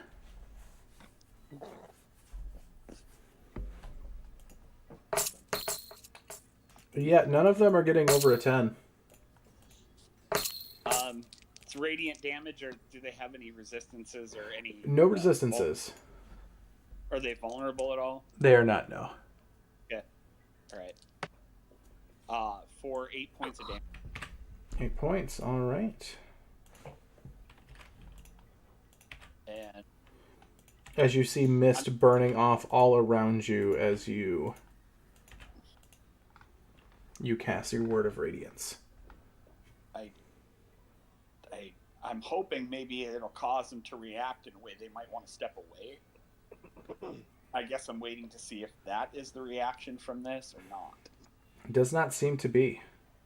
Okay. It seems to almost put them in more of a frenzy. Okay. Well, then because I kind of stuck in place. So I can't do anything else. All right. Actually, I can use a bonus action to cast Shield of Faith. How far are you away from me, Numa? And I'm not. How close were you to the thing? Because I ran 30 feet the opposite direction. Oh, I was right next to the one that downed you, because that's the one I attacked. So I'm 30 feet. I'm 30 feet from you then. Anybody quick remind me, Shield of Faith, you have to touch the person. Can you just cast it? I can't remember if it's a touch spell or not. I don't think... I think it's a 30 feet. Because I know Agni just... range. Yeah, within range, yeah. Within range of 60 feet. You don't need to touch them. Yep, so you're good. Okay, actually I can't because I have to concentrate it. So, forget that idea. Okay. Alright, I'm done. Sorry. Alright, next up is going to be Phelan. I am going to take out my holy symbol of Corellin, and I'm going to turn undead. Okay. Each undead that can see or hear me within 30 feet must make a wisdom saving throw, DC 15.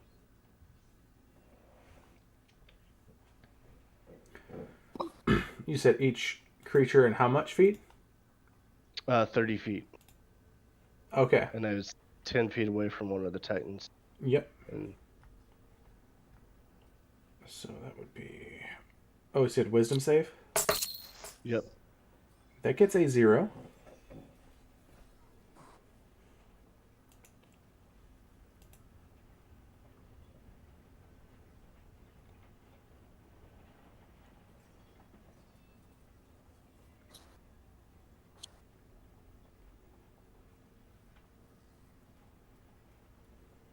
So what does it do? They got a 0 for their save? Oh, yeah, so each creature that fails is turned for 1 minute or until it takes any damage. A turn creature must spend its turns trying to move as far away from you as it can. Okay. It can't willingly move to a space within 30 feet of you. Okay, it also can't take reaction. For its action, it can only use the dash action to try and escape from an effect that prevents it from moving. Perfect. All right, anything else there, Phelan? As the first one that attacked starts to look very, very like it needs to get away from there. Okay. Were any of the little ones turned? I don't think finally. Let's see here.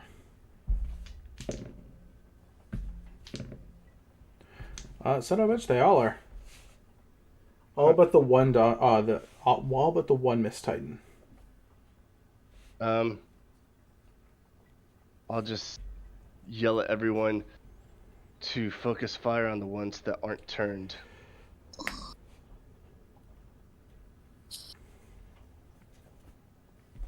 And I will get some distance myself from the one that isn't. Okay. Numa.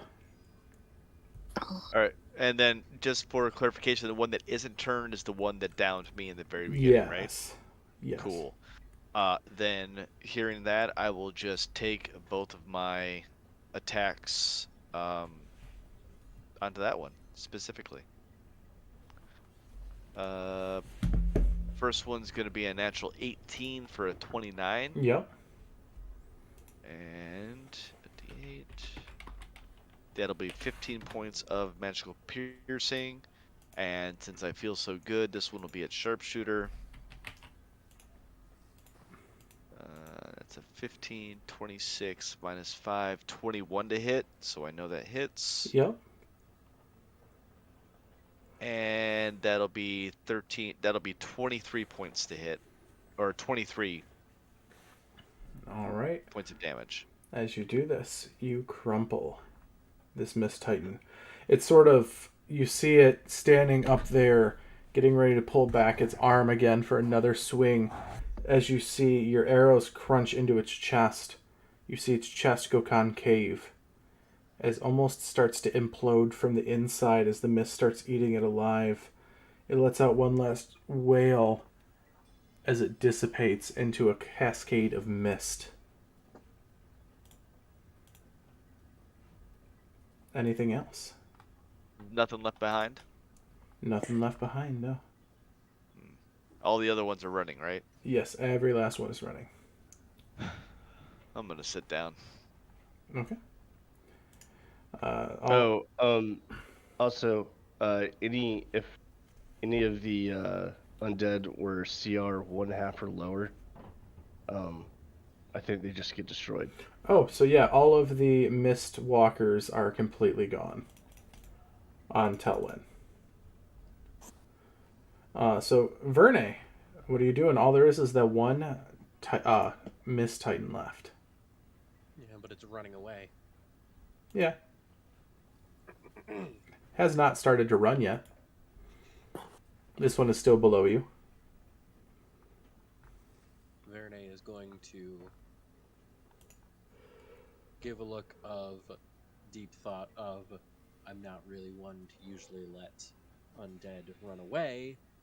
However, I can understand when I am not in the best state to continue fighting. So I'm just going to fly another 30 feet in the air. Or not 30, probably like 15 feet in the air. And I'm going to cast Cure Wounds at level 2 on myself. Okay.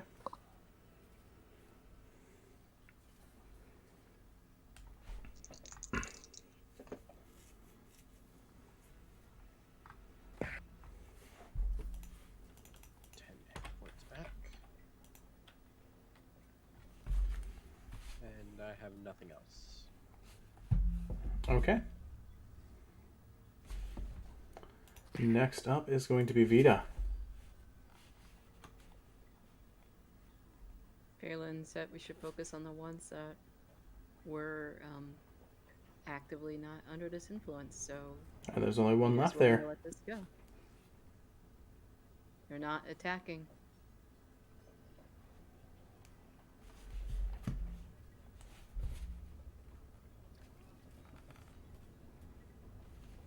Yep, they're not attacking. There's only the one Mist That's Titan it. right now.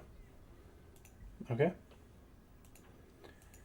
The Mist Titan is going to turn and start to run back into the mists away from you guys. Are you guys going to pursue it? Into the mist? No, not into the mist. You sure? I am so sitting down. Bye, Felicia.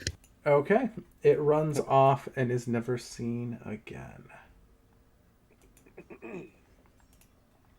As looks up to you, she's eyes wide. She's like breathing heavily. Thank you for defending me. There, I did not have any ability yet to defend myself. Still trying to gain my bearings here. I appreciate the assist. How are you feeling? Are you still pretty poisoned? I am exhausted beyond belief, but I appreciate the help. Do any of you use crossbows? Why, yes. Verne is going to fly back down the group. Crossbow, you say? Yes. She pulls out of a very small and very well hidden quiver for bolts that was set into. You see her prosthetic leg. Crap. And she pulls out 4 bolts and hands them to you, Agni.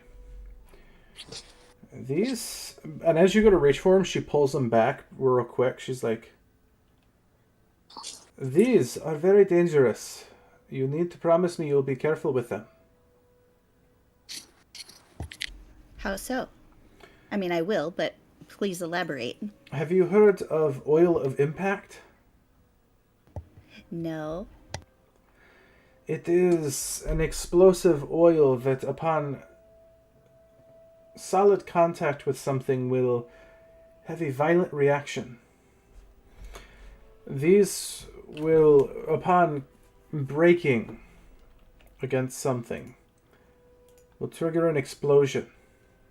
A small one, but enough to usually throw someone back. And results can be varied. Excellent. This sounds very fun. Thank you so much. I will be careful, I promise. And this is what I will give you for assisting me here. I appreciate it. Mechanically, I'm gonna. I was gonna say I'm gonna give her like a lesser restoration if she needs that. yeah. Let me just. Okay. I'm trying to see if there's an actual magic item that's. There is I'm not. gonna walk over while you're doing that, Ken. I'm gonna walk over because I see Numa after he got kind of whacked. And I'm gonna reach out and cast Cure Light Wounds on him for 8 points. Is Oil of Impact not a item anymore in 5e? I don't think so. I've been reading way too many early edition novels then, I guess. So this bolt will do an additional 3d6 damage on hit and requires a DC 15 strength save or be knocked prone. But you only have 4 of them. And if you take Okay, what type of save was that? Sorry, I'm trying to write it down. a strength save, DC 15 strength. Okay. However, the downside is you cannot take fire damage. If you take fire damage, there is a risk of the bolts melting down in your pockets and detonating there. Do with this as you will. Yeah, if Verne had not been resistant to necrotic, both of us would have been down on that one. Oh yeah, that. Yeah. Oh yeah, I would have been unconscious. I can't believe how freaking well that rolled on D&D Beyond for like the first freaking. Oh yeah, 2 natural 20s when you did like 50 plus points of damage like that. That's why as soon as you said you rolled natural, I was like, I'm not gonna be conscious through this. Like it's not gonna happen. Yeah. So, yep. So Verne is going to walk over to Agni and say, Agni, would you like to cautiously keep those bolts in the bag of holding where they will not possibly explode? Yes, thank you. I was going to potentially ask Phelan about putting it in his chest thing, but yeah, the bag of holding would be easier to access later. So thank you. How are you putting them into the bag of holding? Very carefully. Like how so? Describe it to me. I am very gingerly putting them down into the bag. I think that we should wrap each one in a cloth first and make sure they're all pointing the same direction. Just, like batteries or something. I don't know, just That's to a be better safe. idea. That's a better idea. So they're Let's do that. like wrapped and bundled before we place them inside the bag. That is a great idea. Let's do that. Is anybody still hurt? Me I'm a and little Verne are hurt. the two that got hit. I'm at 32, so I'm not bad. I think Verne's. I used some more of my own healing to get up to 38. Okay, so you guys are okay? Yeah, I'm above half, so alright I'm for okay. now. I'm all right for now. I have more healing as well. As you guys very quickly remember, as you are about to put the very pointy bolts right into the bag of holdings pierce very easily from the inside, as Agni reminds you to... I thought they were in a Quiver. like a quiver. No, she pulled these out individually. Gotcha. I thought they Out were of her quiver. out of her quiver. Got it. Yes. I did not hear the out of her quiver part. They're safer in the chest. Just let me know. Yeah. But the other thing I was gonna point out is, well, no, it's yours. Never mind. Forget it. Ez looks up at you guys. She's like, where are you heading, by the way? Are you heading to a city or a town? I could definitely use some traveling companions that are familiar with this land. You've helped me Perception once check. before. Are you saying perception or insight? Or insight. Insight, honestly. Yeah. You know that tracks for Yep. that tracks. That honestly. Yep. And if like with the original equipment that you get, because of the fact that I also have a crossbow with my original equipment, it would be safe to say that I would have a quiver for bolts, right? Yeah. All right. I'm just gonna dump all of my bolts out because I don't use my crossbow at all, and I'm just gonna hand it over. I'm just gonna hold it out, either to Verne or to Agni, whichever one wants it. I'm just gonna hold the quiver out. They can put those special bolts into it. Just Thank gonna. you. There you go. 12. Yeah, you believe her. Immediately glare.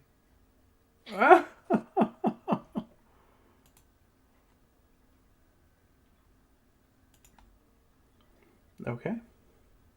I'm also gonna pick up all 20 bolts and then I'm gonna hand them back to Agni and be like, "Here, you might be able to use these." Oh, thanks. Yeah, we wouldn't want those to go to waste. I appreciate it.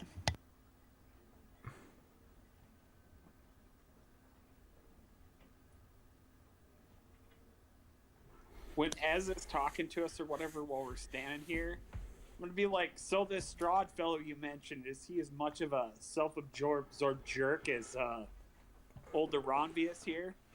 I do not know this Ramvius fellow, but Strahd is a right bastard. He smiles and laughs. How does... I heard an adventurer say, stick too far up bum? And turn sideways. That seems to track because, a stick up this prisoner's ass and then this one got a key jammed in its heart. So, I mean, I guess that seems to track. Things being shoved into things. Orifices. Yeah. Is a heart an orifice? Well, no, but everything It else is you now, I mentioned is. guess. It's got a hole now. Yep. I mean, it did get a key shoved in it, so. It unlocked the way. It knows the way. Do you know Shall the we way? head to the next village? Yes, I would greatly appreciate that if you could, if I could tag along to that. I am a bit weary from the mists. So, onward. She's injured, right? She is exhausted. She's not physically injured right now, but you know that the mist poisoning is not something you quickly get over. I'll put her on my horse mount, and I'll lead it and walk. Okay. So you do, and she's very grateful for your assistance. She nods to you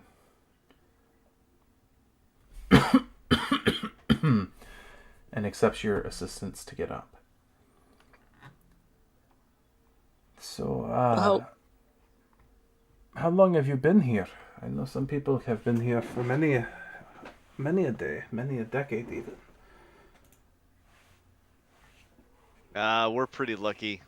We've only been here for, well, I'm gonna point to Phelan. We've only been here for like a week or two, but some of these people, I think they've been here for a little bit longer, and there's also some people that have been here for like 3,000 years. So we're lucky, and like said with like a question, like we're lucky, and I'm just gonna kind of look around like I think.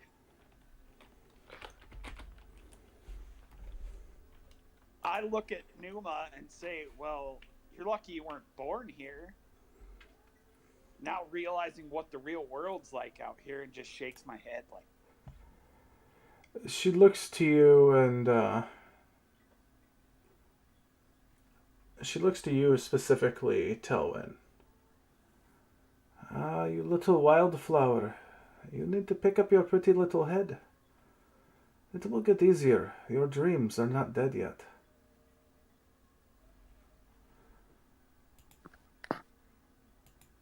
Things get hard, but you being from this place, it must not be easy to see the uglies that have awakened from this. You are aware of what's happened, no? The evils of this place? I am now. And, like, I'll explain the tale that the Fey Queen shared with us and how this all ended up to happen, because they've been alive long enough to know. If this place is anything like Barovia was, you are lucky to be awoken. Most of the people sleep their entire lives, not knowing that they are in a play. Just pieces in the background, the backdrop of a wonderful performance. I hope that you, of all people, are able to leave this place, if you so choose. Little wildflower. I'm going to look at you like wildflower. I don't know about wildflower, but that hole, I'm hoping to find at least a moment where the people can have their freedom and leave if they wish. He's coming with us. Good, good. You also notice that she's not dressed for this cold of weather, and she's like actually like physically like almost to the point violently shaking from the cold. She's trying to appear as if she's not cold. She just sort of casually, teeth chattering, says, "So, did you? Is it always this bloody cold here?" Yeah. I don't know what the climate's like where you came from, but this is like winter always. It's usually just wet and damp. Usually there's some snow in some places, but not usually this cold. Please, let us get to some place where I can get some warm clothes or something, or fire. I'll give her my cloak till we get to And town, because it'll be a warm fur deal. she very, very happily accepts it and wraps herself up in it. Just a question on since you visited. I'm assuming you visited a few of these prisons. Um, do the prisons change depending on who they're imprisoning, or are they all just kind of the same? They are all different in their ways. There is one place that is a simply a castle under siege. The undead every morning spawn and attack. Throughout the day, the defenders fight off the undead till eventually, every night, the undead break their way into the castle's keep, where the Lord fights to the last. That Lord could have prevented the slaughter of his people. He was warned, and it was an easy trade to make.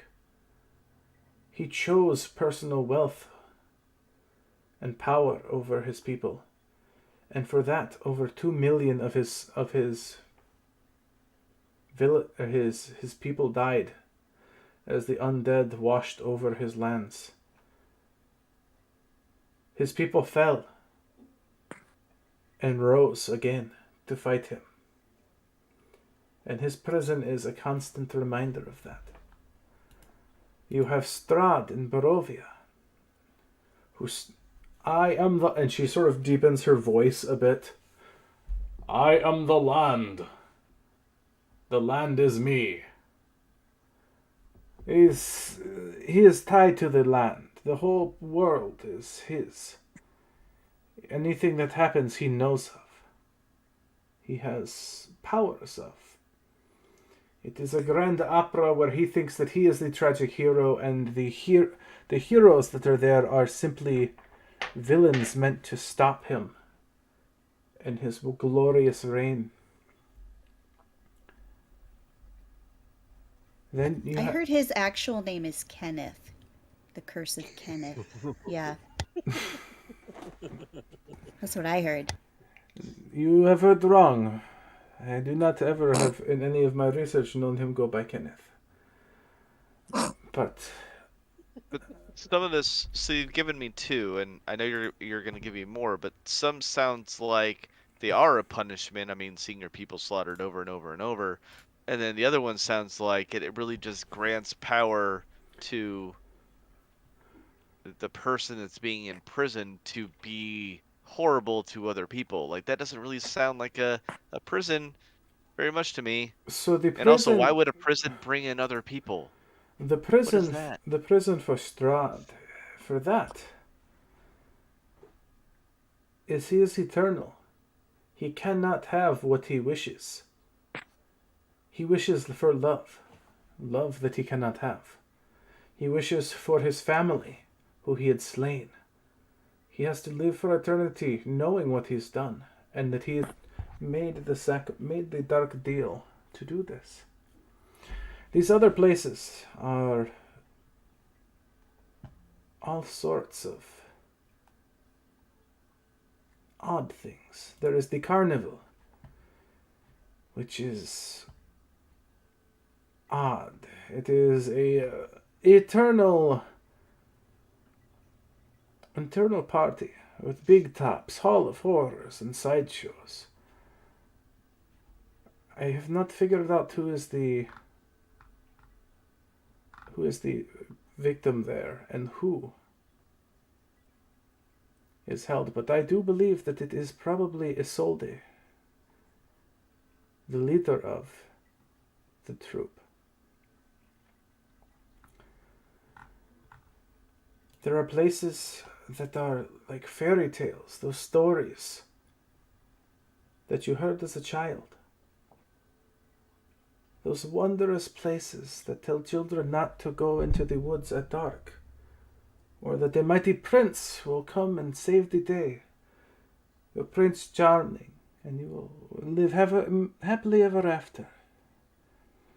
This place is like that, except for the beasties that lurk in the dark are much more vicious, much more wise, and always get the child before they get to the woodsman. Always get the grandmother before the hero comes to save. It is the dark side of fairy tales.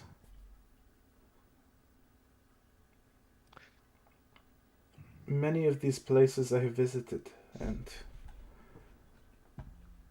a lot of these places are terrifying.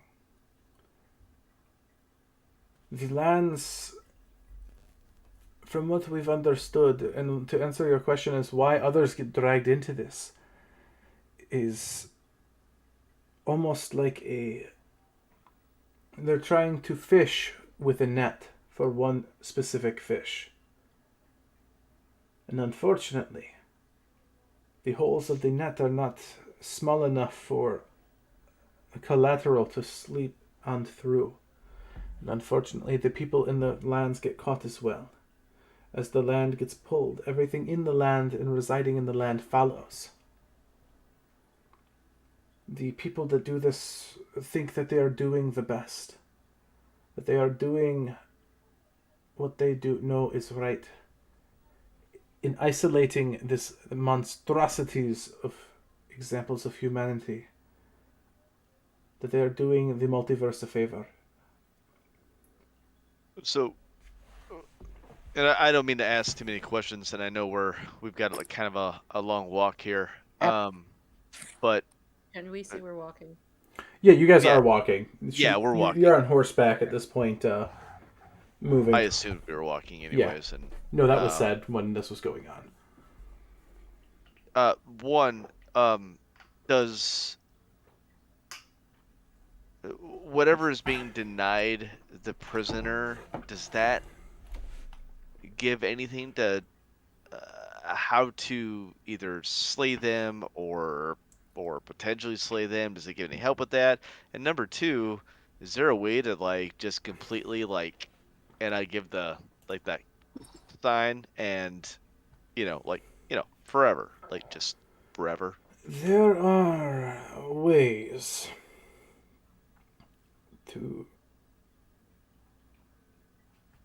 more permanently end a demiplane.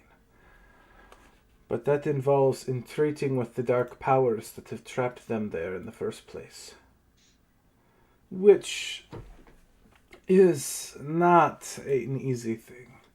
Usually one will find temples of amber somewhere in the lands. And where the amber is, the dark ones have stored even the most horrific of creatures or offenders there. Think these temples are the maximum security prisons. Anything in these temples get out, it could be a multiversal calamity. The people that are here, that you are in the bubble of, the prison of, they are minor nuisances compared to those in the amber prisons.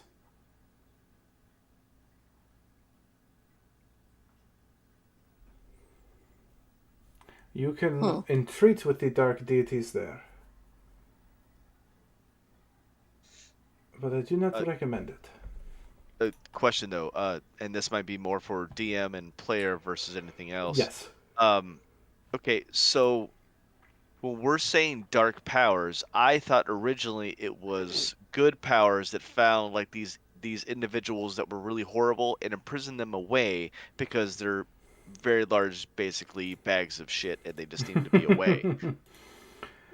To be blunt. Yeah. But when you say dark powers, it puts a little bit of a different thing into my head and my character's head. So are the people that put them away good, evil, or are they really kind of like that middle area, like kind of like where the Raven Queen is at? It's the way they're described in the lore is it is a dark power that they're like cosmically neutral technically, but that's only because they don't have the individual scope of what their actions are doing. Like they'll literally grab entire countries and pull them into these demiplanes for the sake of one individual, because they think that removing that individual is more beneficial, even if it takes that collateral damage. Oh, so putting into like real world, like our world stuff, it would be like basically taking Germany out because they wanted to pull Hitler out and Yes. prevent the death of. Okay, Yes. we're However, there. from an individual standpoint, most of these creatures are considered evil for their actions, pulling all of the individuals away from their homes and stuff like that into these demiplanes. But they're technically not actually evil. They just Yes, see this as their okay. actions are technically evil, even though they're doing it for the greater good. Okay. All right. Thank you. Yep. Appreciate that. Nope, not a problem. It's a interesting lore thing that doesn't get discussed very often in Ravenloft. Verne is still not very happy because they're basically trying to do what Verne's goddess does. So these Temple of Ambers that you're talking about, they're hosting things that are probably way worse than what we're looking at here. And we would have to entreat those that are at this temple in order to have permission to kill this thing permanently, and then for everybody to be okay. Yes, that is a thing, but she looks around. Do any of the elfin characters appear at least 400 to 500 years old? Probably Phelan. I'm 112. I'm a kid, so no. So she looks to Phelan. Do you remember the spell plague? No, the time of troubles, where magic stopped working. I don't believe I was around the material plane at that time. That was a multiversal calamity. So no matter where you were Was at, it? you would have Okay. felt it. Okay. Then, yes. How old were you asking? I'm like 260. You were born probably just before the time of troubles, before the spell plague. Phelan's the only one that would be old enough to. Because canonically, it's about 350 to 400 years before 5e happens for the spell plague. Okay. Okay.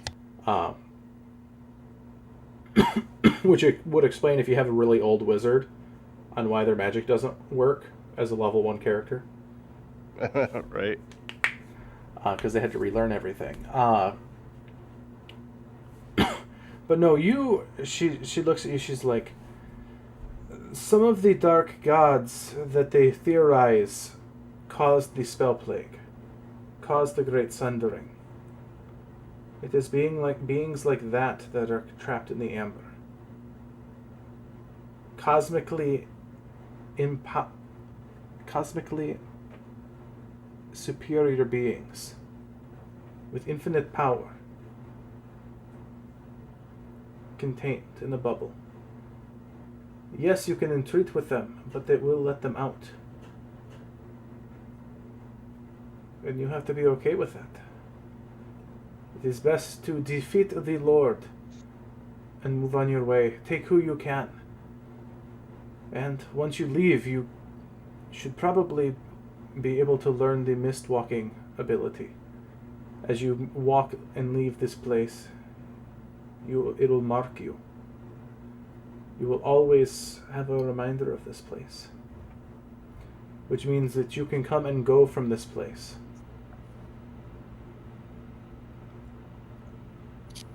Which some people have even taken it upon themselves.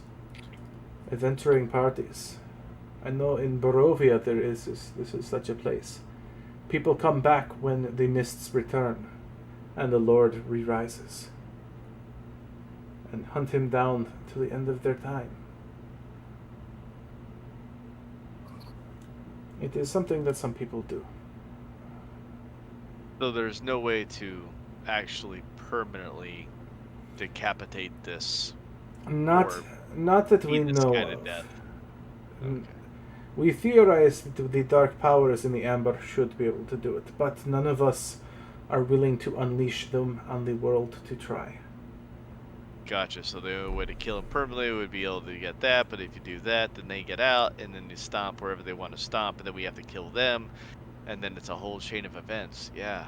Okay, my head hurts. It And I'm gonna just is. start walking. She sort of nods as she's on the back of your horse. She's like, multiversal theory is. Yes, it makes heads hurt. As you see her reach into that prosthetic leg again as a flask pops out of the side. She just pulls it out and takes a large swig of it. Hands the bottle around for anyone who would like. I've got an 18 intelligence, but I mean, this is still a lot for basically a very, very young elf to just absorb, and I'm taking all this in, and I'm like, okay, so we have to go, if we do this, then we have to do this, but then we have to go over here, It's a large lore dump for a character who is not used to multiversal travel.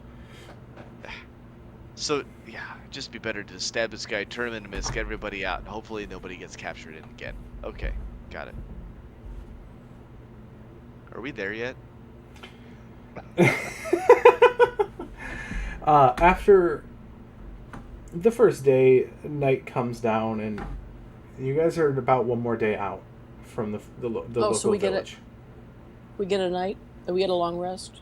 You can possibly. You guys...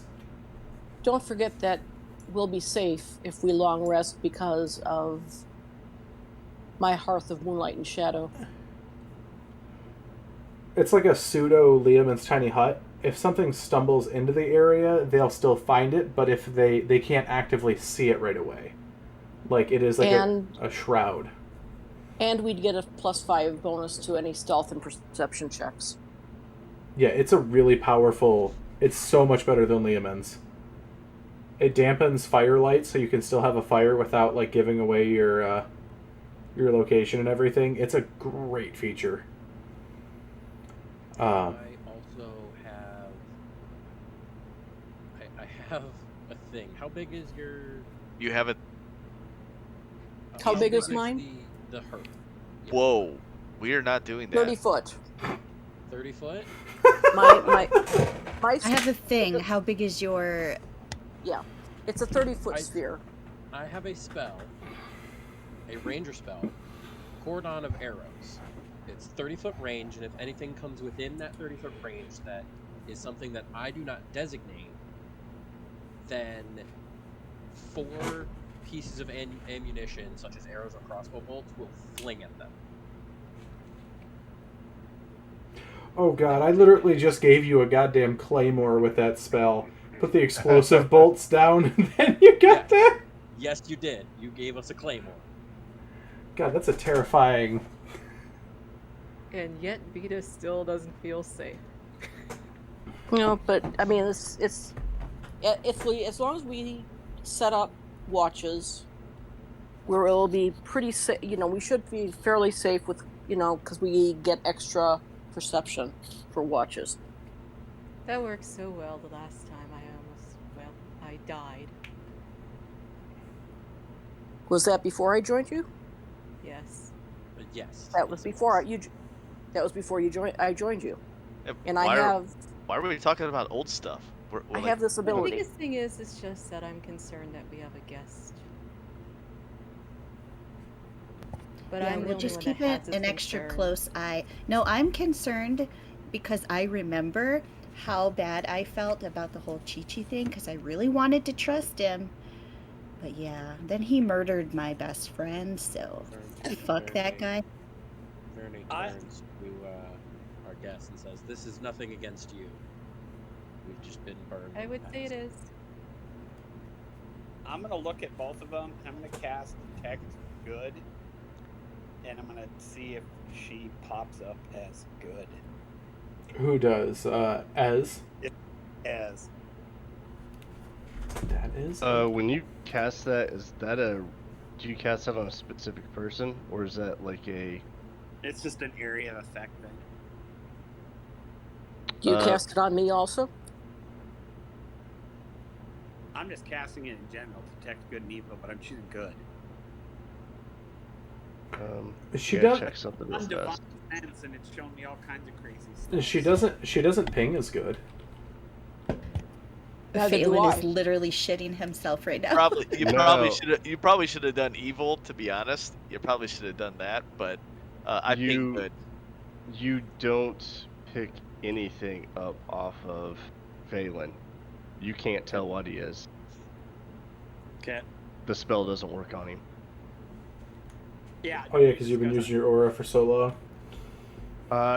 No, that was due to the little ring I picked up today. Oh yeah. Don't worry about it. If I end up dead, I'm coming back for you all. And Vita will just go to bed. Verne gives Vita a look upon saying, "If I die," of, "Why are you assuming you're gonna die?" I'll take first watch. I'm not I good got with some this. stuff to take care of. I'm gonna look at Numa and I'm gonna be like, "You mind if I take the first watch? Because I gotta get out of this armor in order to sleep." Well, Good luck with that. I gotta take first watch because I got some stuff to take care of. Sorry. You can take 4 hours though if you want to like take your armor off. And then I'm gonna go walk off and find a place to thing it. I gotta work on that first project that I sent you about. It's important to him. Sorry. Right. I'm gonna look at it like, well, okay, I guess. I can take second watch. As long as you give Phelan like 4 hours of sleep, he can take the rest of the watches. Vita will take a watch with Phelan. She'll probably wake up late in the night anyways. I'll take the last one with Phelan then. Okay. See, Phelan stretches out, I guess Verne spends will 10 minutes, and sinks down into the earth. Okay. So you guys, for this night, are very easily able to get a rest with the balm that you place around the room or the area. The Mask of Stars is all about you. You hear bumps and creaks and the like are all about, and the lapping of waves in the near distance. You can hear them all night long, almost relaxing. After a bit, you guys all wake up.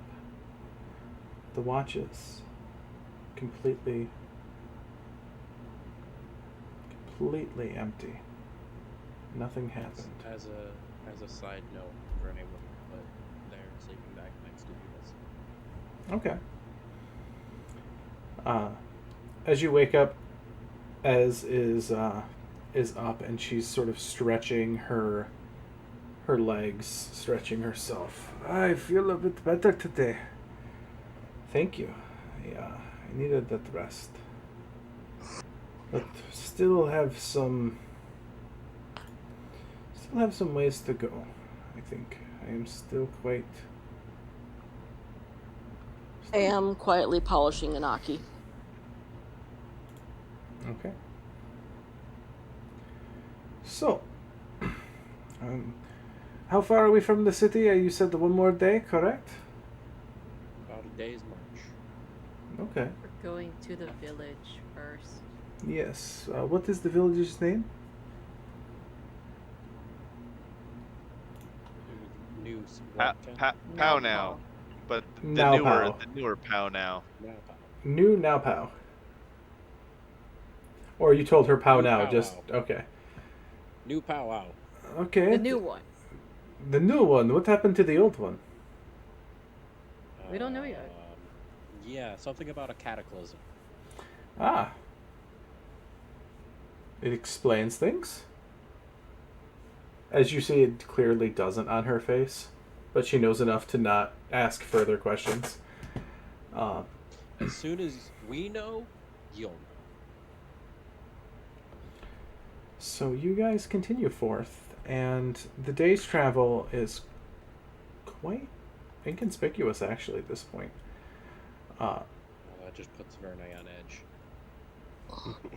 Also, I would say that since Vita had a quiet night, she would consider this a little less stress inducing to have someone in the camp.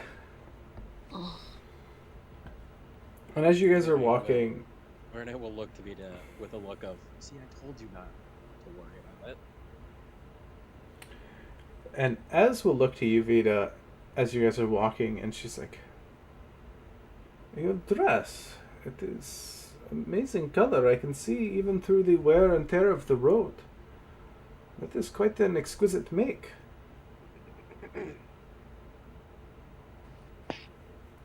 She hasn't worn the dress since she traded out everything. Oh, I thought you still had that. Sorry about that. No. Never mind Yeah, then. Yeah. She was trying to find a conversation topic to try to warm up to you. Your horse.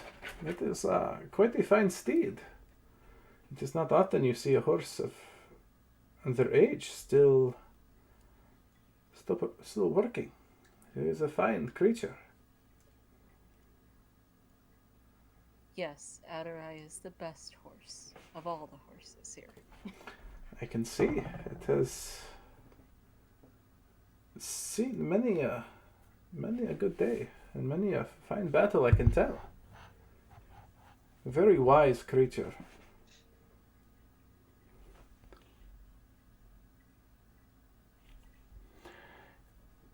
As you guys continue on, sort of bantering back and forth, and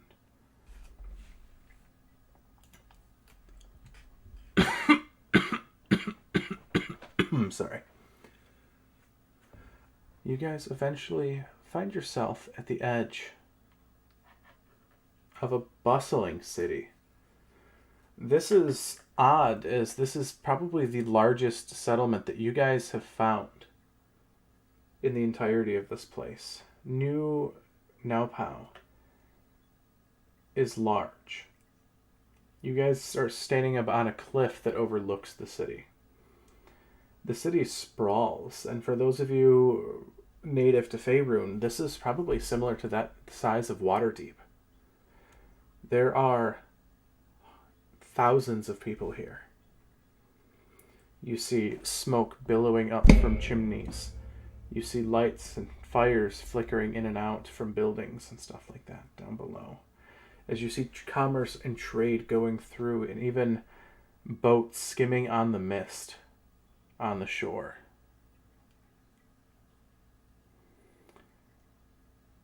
As sees the boats on the shore, or on the Sea of Endless Mist, she's like, either these people are fools, or they know something I do not with their boats. That should not be possible.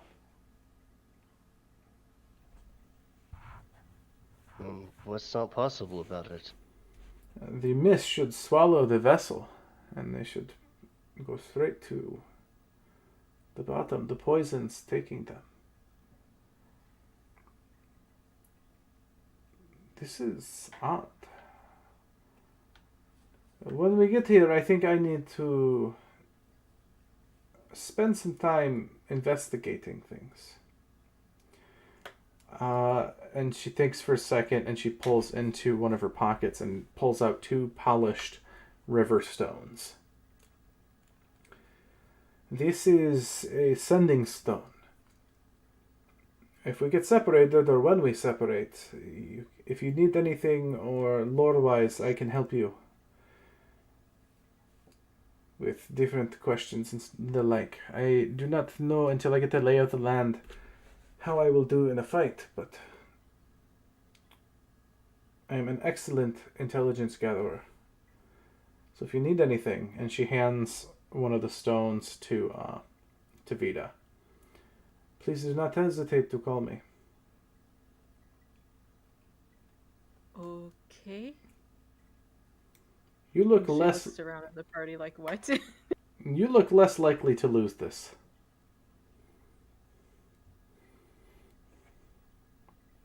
Okay. I would say that Phelan would be better on that. Or Verne looks just a tad offended. I'm or offended too. Tilwyn. I gave her my horse, and like, really? Or Verne. Or Panaki. If you do not want to carry it, give it to someone else. It does not offend me. I was just literally handing it to someone. Do you need me to take something? No one needs to take anything, but if you want to be able to get a hold of me when we separate, the I'll sending take it. stone is there. She'll hand it over. I'm sorry. I'm just not used to having guests that don't bear gifts that I don't want. She sort of smiles. She's like, that is a common trauma in the lands of Ravenloft. Trauma is sort of a commonality in Ravenloft. It is something that ties groups together. It is something that drives them apart as well.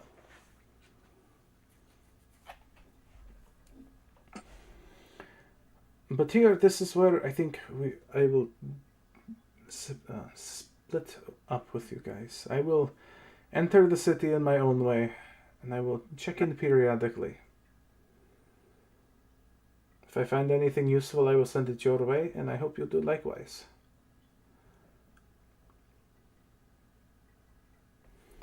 I want to ask her if she hears about anything on a location for a man with a clockwork heart to message us ASAP. A man with a clockwork heart, eh? I can do this. I can look for this for you, Wildflower.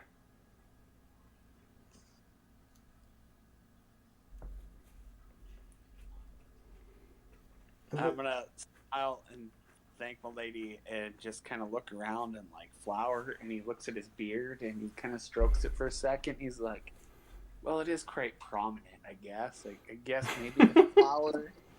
We're Dang. gonna have to get a stick to beat them off with.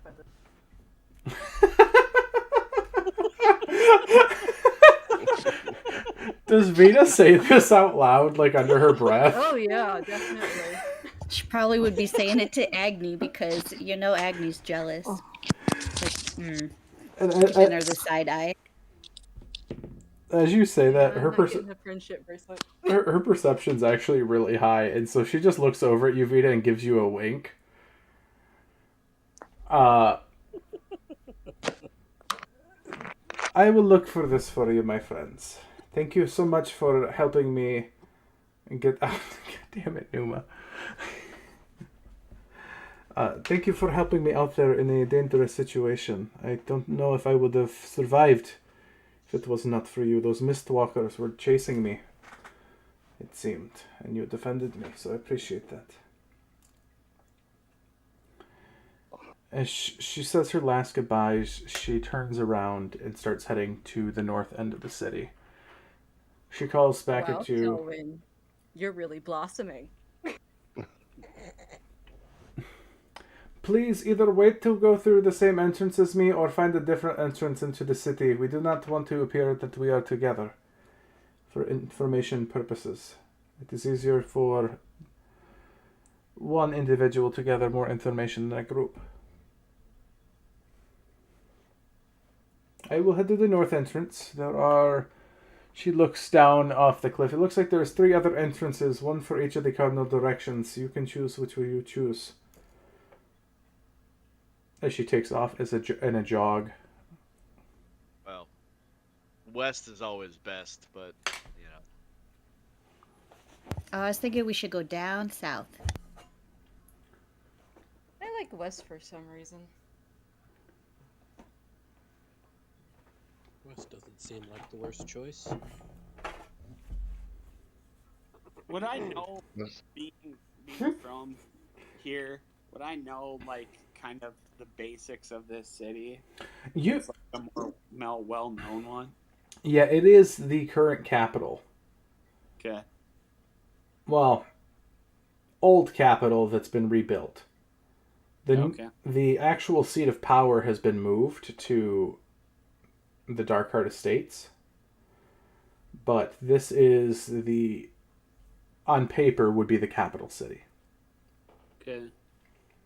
Can I give them like the general layout, like your merchant areas are here, your inn area? You wouldn't know, as you've never been here, but you know of the city. Okay. That's what I was going to ask, if there was anything I'd ever seen or heard or whatever being from here. Like maybe how it was built, I guess. No, Like from a standpoint. you wouldn't know that much. Actually, you might have read some in books. Give me an intelligence check.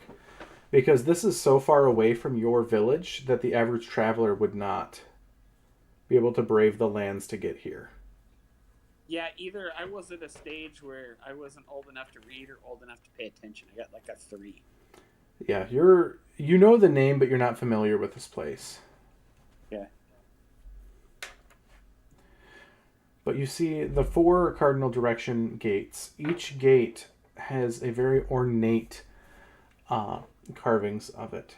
The west gate is carved like that of 2 fighting walruses over the gates. The north one, 2 large bears wrestling. The east gate, and these are large enough where you guys can see them from the directions from on the cliff top. They're very large, ornate stone gates that are carved. The east gate seems to be very large bird-like creatures in flight, their wings making the archway of the gate. And the south gate. The south gate has crumbled, but is still open. The statues that were there are no longer identifiable, but you see their bases where they once stood.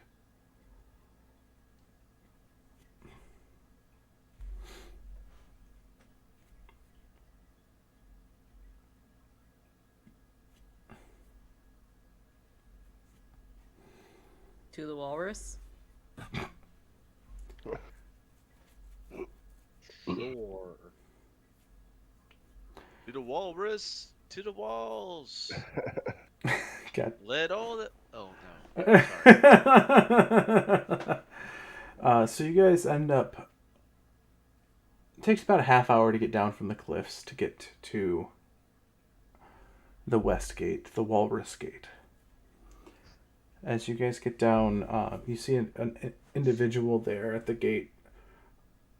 Almost for like the namesake of the bridge, they have one of the largest, bushiest mustaches that pretty much cover their entire mouth.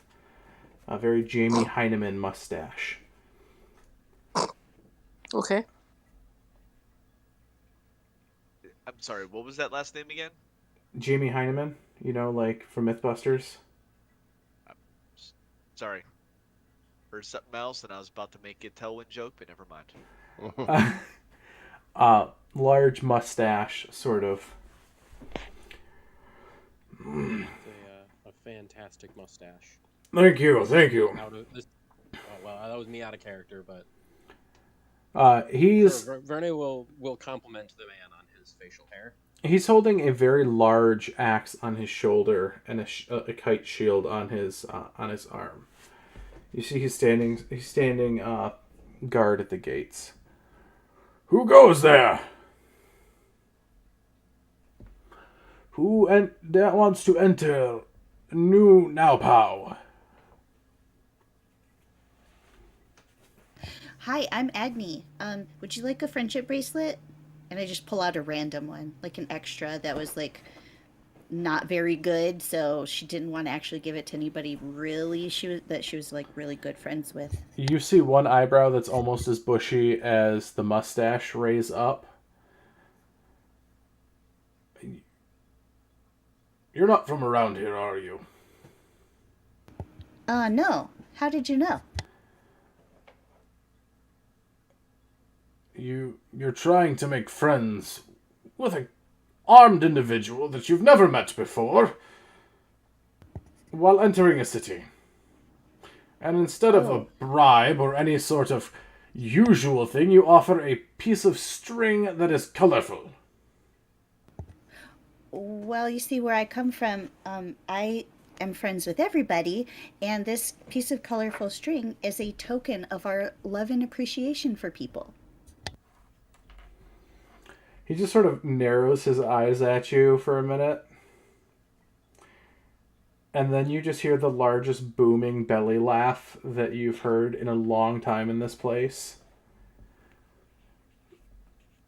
I like ya. You are, you're an alright fellow. The name's Angus. Angus, that's so close to my name. My name is Agni. Well, it's Agnius, but you can call me Agni. Nice to meet you, Agni.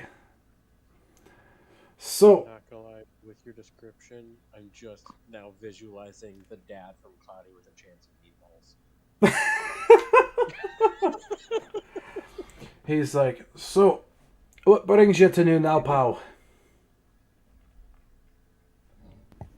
Oh, well, see, we're looking for a dude with a clockwork heart. Have you heard of anybody who has that? You're looking for the dude with the clockwork heart. He